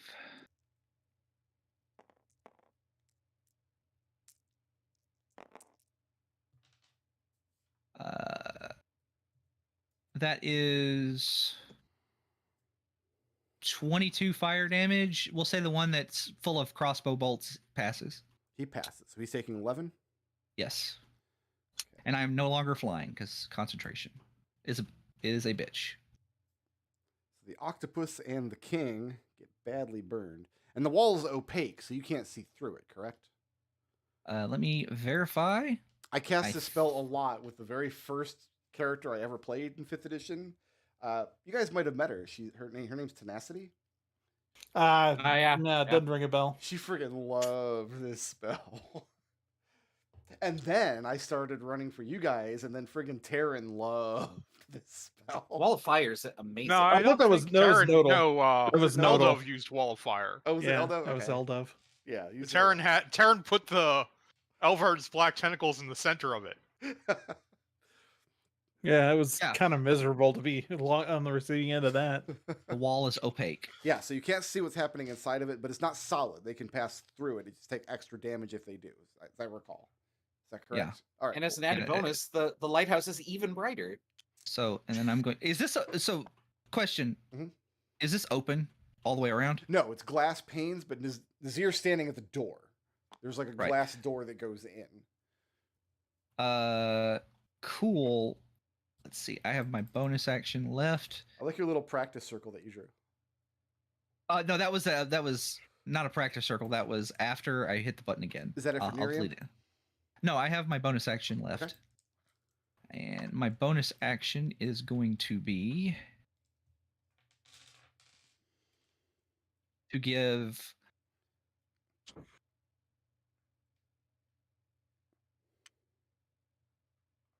actually, so is this the only door? Yes. I mean, you break Alright. the glass panes, perhaps. Right. Okay. So I'm gonna non-cipher that. McDohl, do you consent to be moved? I'm flying right now. I get that, but they're like you're gonna get your turn before them. I mean, they're gonna get their turn before you, Sure. and then they're gonna poop. They're gonna poop on you. So okay, 5, 10, 15. So I could see this. You're still flying, but I face step you there, and then I move my last 10 feet, kind of back over here. All right. Is that it for Nerium? Where's the square? Yeah, that's the end of Nerium. I think Alright. that's a square. Who's next? Next is Noose. 5, 10, 15. Noose is gonna stab with his rapier. Okay. I have 15 to hit. I really thought the hardest part of this encounter was going to be getting past this incapacitation breath that they have. But you'll pass that immediately. Except for Sahn. Does 15 hit? 15 does not hit. Does not hit. Bonus action disengage. Pretty sure I could do that, right? Yeah, Noose has cunning action. There it is. Okay. 20. Oh, how far can he move his wild sheep? He'll just be right there. That's fine. All right, who's next? Next is Sahn. Glove. Sahn is sinking. Who's Next is Benny. Ssah'ra, you got this? I'm going up. It's all you. 10, 15, 20. Just hop right over the guy's table, huh? We don't got time for this. Gotcha. Dash 35, 40, 45. It's hard when I don't really know where the squares are. The squares are kind of just implied on this map, aren't they? I'm gonna guess this is 60. That looks like 60. That's to fair me. enough. Yeah, it looks fine. Yeah. All right, Ssah'ra. Okay, let's see if we can take care of this guy. This one's bloodied. He's not prone anymore, is he? No, stood up. Oh, am I actually First here time. on this floor now? With power attack, that is a. Can't do math. 22. 22 will hit. It's going to be 21 points of magical slashing damage. That's enough. That one is dealt with. Any other monsters down here? There's the rat folk guy still tied up in his barrel. There's noose by varying definitions. Yeah, I don't know if Noose is going to be helpful or not. So I was going to tell the rat guy, he's going to tap on the barrel and say, "Stay safe, we're taking care of the mannequins."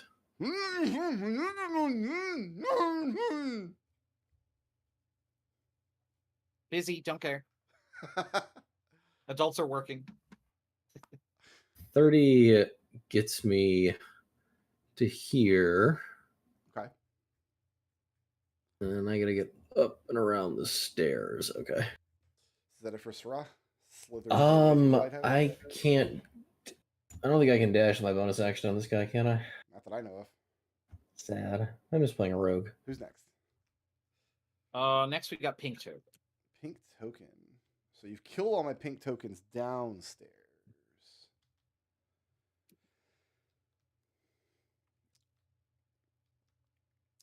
Okay.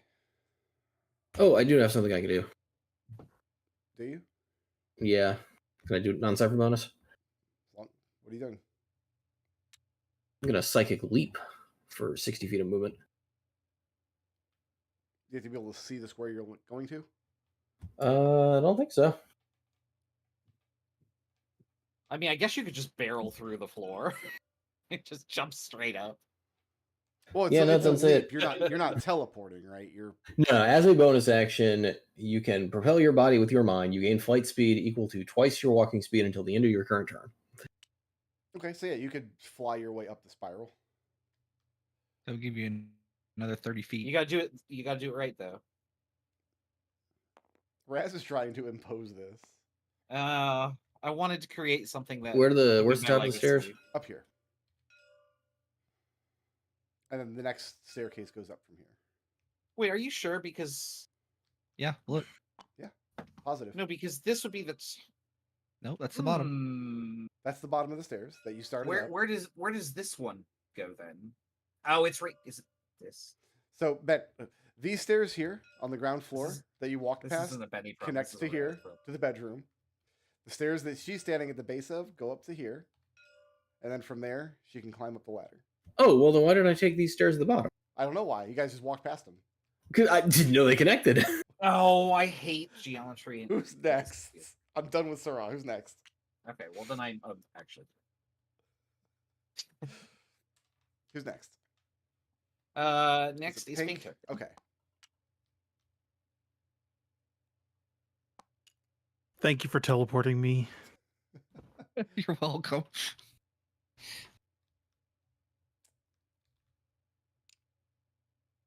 If they enter the wall, the space in the wall, they take the damage. Well, he started inside of the No, it's a ring of fire right. with the damage on the inside. Right. So he started there. And so do I apply damage at the start of the turn? Right. So he's not actually no. So the way it works, the way I'm reading this, and I'll read it again, is you select one side of the thing, and like there's a 10-foot emanation. Right. He's in that emanation starting here on the start of his turn.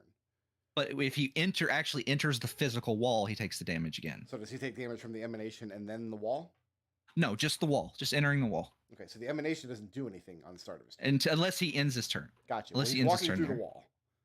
Yep. So I need a DC 17 dex save. No.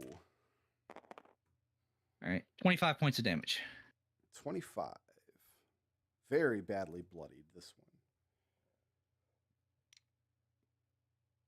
Nerium, are you flying? No. Go ahead and give me a opposed athletics or acrobatics check. Sure. Jeez. That's a Can you beat a 6? that's a 4. So you can't beat a 6. Uh-huh. So he shoves Two you blips. off.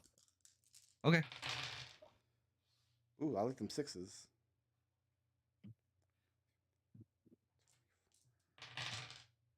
Here, let me see how far you fall from there. 'Cause you're not going to fall the full...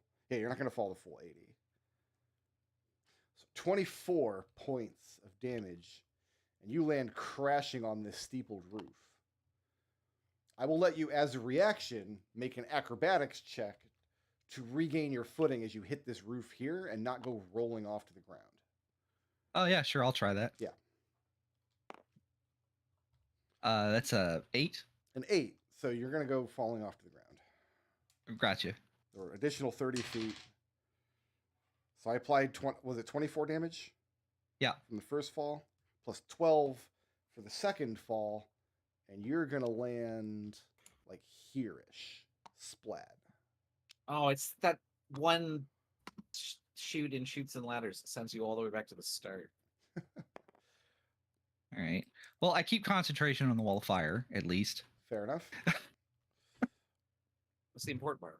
I don't know if these guys have an option, but to just burn to death, honestly. Well, one of them can move through the fire. So go ahead and apply fire damage to the next one. This is All right. to the Burger King here. 7 points if he fails the DC check. He does. It's a 17. Period. Okay, so he takes 7. Okay. 2, 6. And then he's going to dash and get back up next to Nazirr. But he's used his action to dash. And then this one he can't leave the ring. So what happens to him? If he ends his turn, he takes the damage. All right. Apply that damage. This one's the octopus. 19. 19 damage. He is Calamari. bloodied. That was pink. Who's next? Next is Nazirr. Nazirr, you hear Nerium. Yeah, go, I'm here. Shit! Yeah, and Nazirr rolls his eyes and disengages, flies 20 feet off of the 20 feet off of the top of the lighthouse. Okay.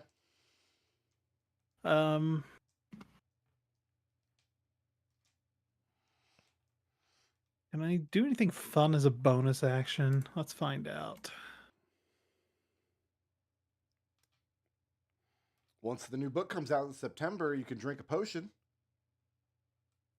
Oh, is You that why said- we can do this in Baldur's Gate? It's 5/5. You just sound really bitter about that, Brickroad. You have no idea. You know what? We don't have time. What are you doing? That's the end of Nazir's That's turn. the end of Nazir's turn. Who's next? Yeah. Nerium is picking up her pieces.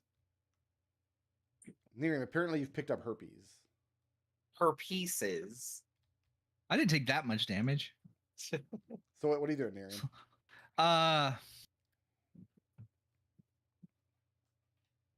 Nerium's going to there's a window right here.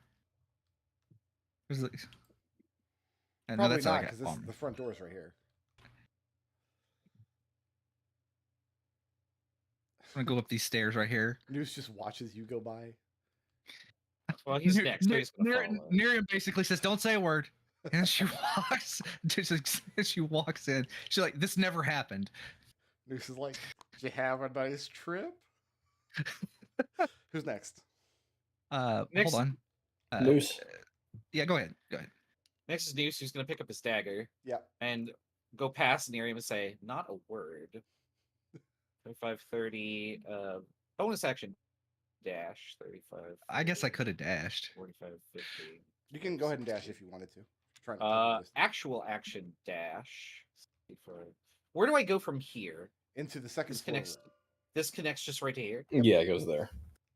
Okay. And there's Nerium yells up, "Don't go up the ladder!" this mannequin standing guard at the ladder. Noose is gonna wait right here. He's gonna see that and say, Ssah'ra has this taken care of. So And from Noose's position there, he has line of sight on the mannequin because he's looking through the banister around the ladder. right, but he has no actions. So that's it for Noose. That was it for That's Nerium. it for Who's Noose. next? Next is Sahn, Glub, Glub, Glub. Glub. Benny. 5, 10, 15, 20, 25, 30. Don't you have the boots?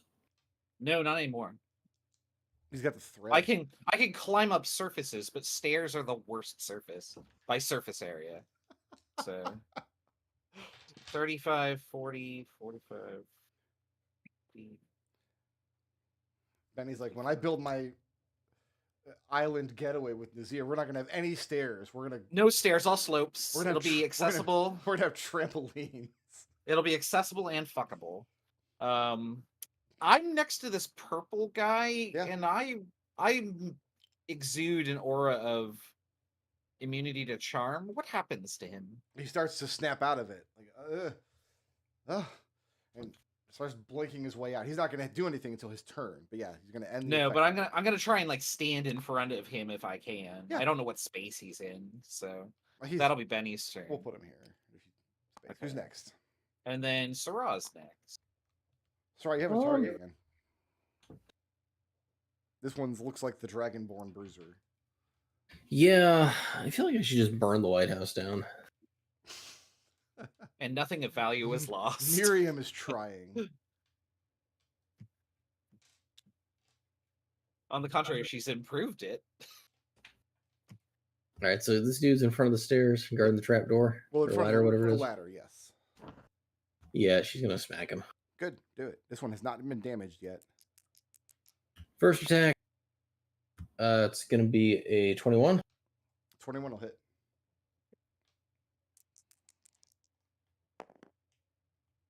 Oh, sad face. That's 20 points of slashing damage. Okay. And 7 points of force damage. Okay. And I need a strength save. Ooh, 15. DC 16. That's a fail. He's prone. He's knocked prone in front of the ladder. Second attack. That's going to be a 9 plus 11, 20. That'll hit.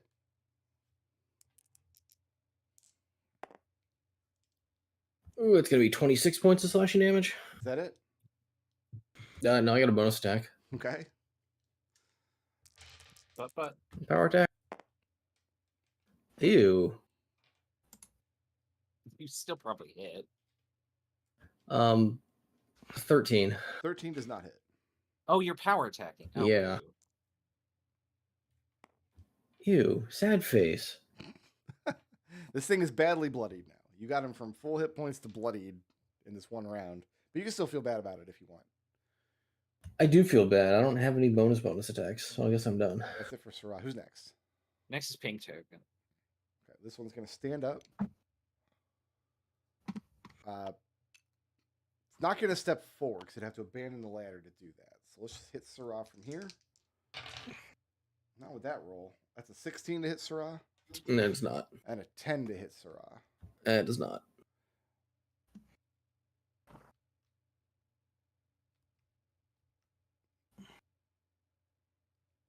Okay.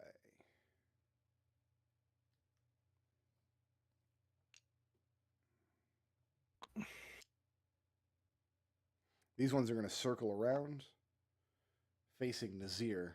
And then the one inside the fire is just going to take more damage. Sure. DC 17, dex saving throw. 2. 15. 15 points? Mhm. That's enough for that one. Not that anybody can see him burn to death. But It also occurs to me that this is an opaque wall of fire. Yeah. That is probably a different color quality and brightness to the actual magical radiant fire. So from the this is probably incredibly visible. Oh, yeah. No, for sure. From the outside. Yeah, Yeah. but weird shit's been happening and life moves on. So, Does that bring me to purple? dark purple now. Yeah. Benny, this one's leaving your threat range. All out. Okay, he dives under the goddamn bed and hides. Yeah. Nazirr, Sir. I need you to make me a Constitution saving throw.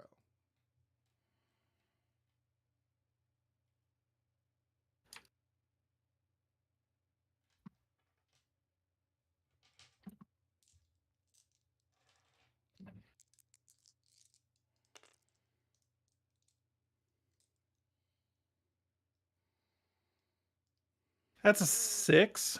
6. Okay.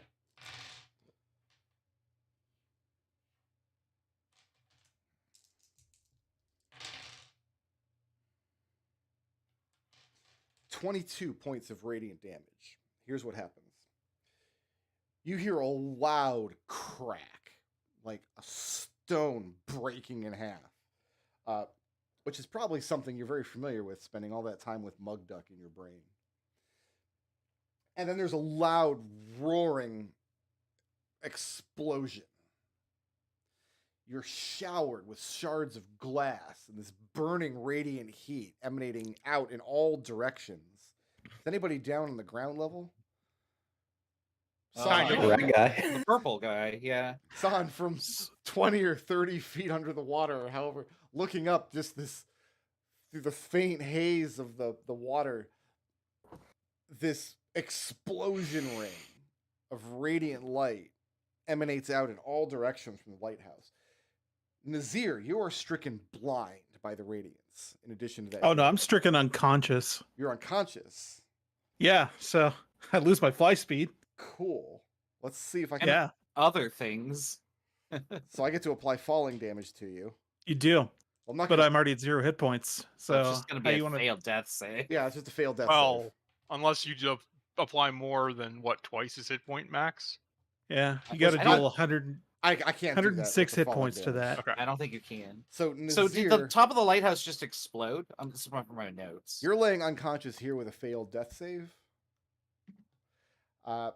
Yep. And then a moment later, only Sahn can see this, but he's powerless to do anything about it. Who else is? Well, I guess Benny, Ssah'ra, you can see out the window, but you're not really looking out the window at the moment. The next thing you hear after this, the lighthouse shakes and rumbles. You hear a loud, ear-piercing screech that sounds like a creature splitting the sky with its voice. God damn it, Benedict, let's summon a phoenix. I need to save this map here.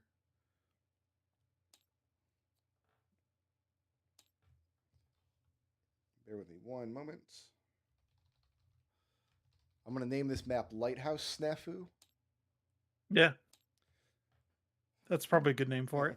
Fortunately, I think I mentioned to you guys last night I have to Way to end early. Yeah. leave a little bit early, and it's already later than I wanted to go. But what we're going to have to do is take careful notes about your blips. We will open up next week with all the blip stuff Okay. and your experience and whatnot.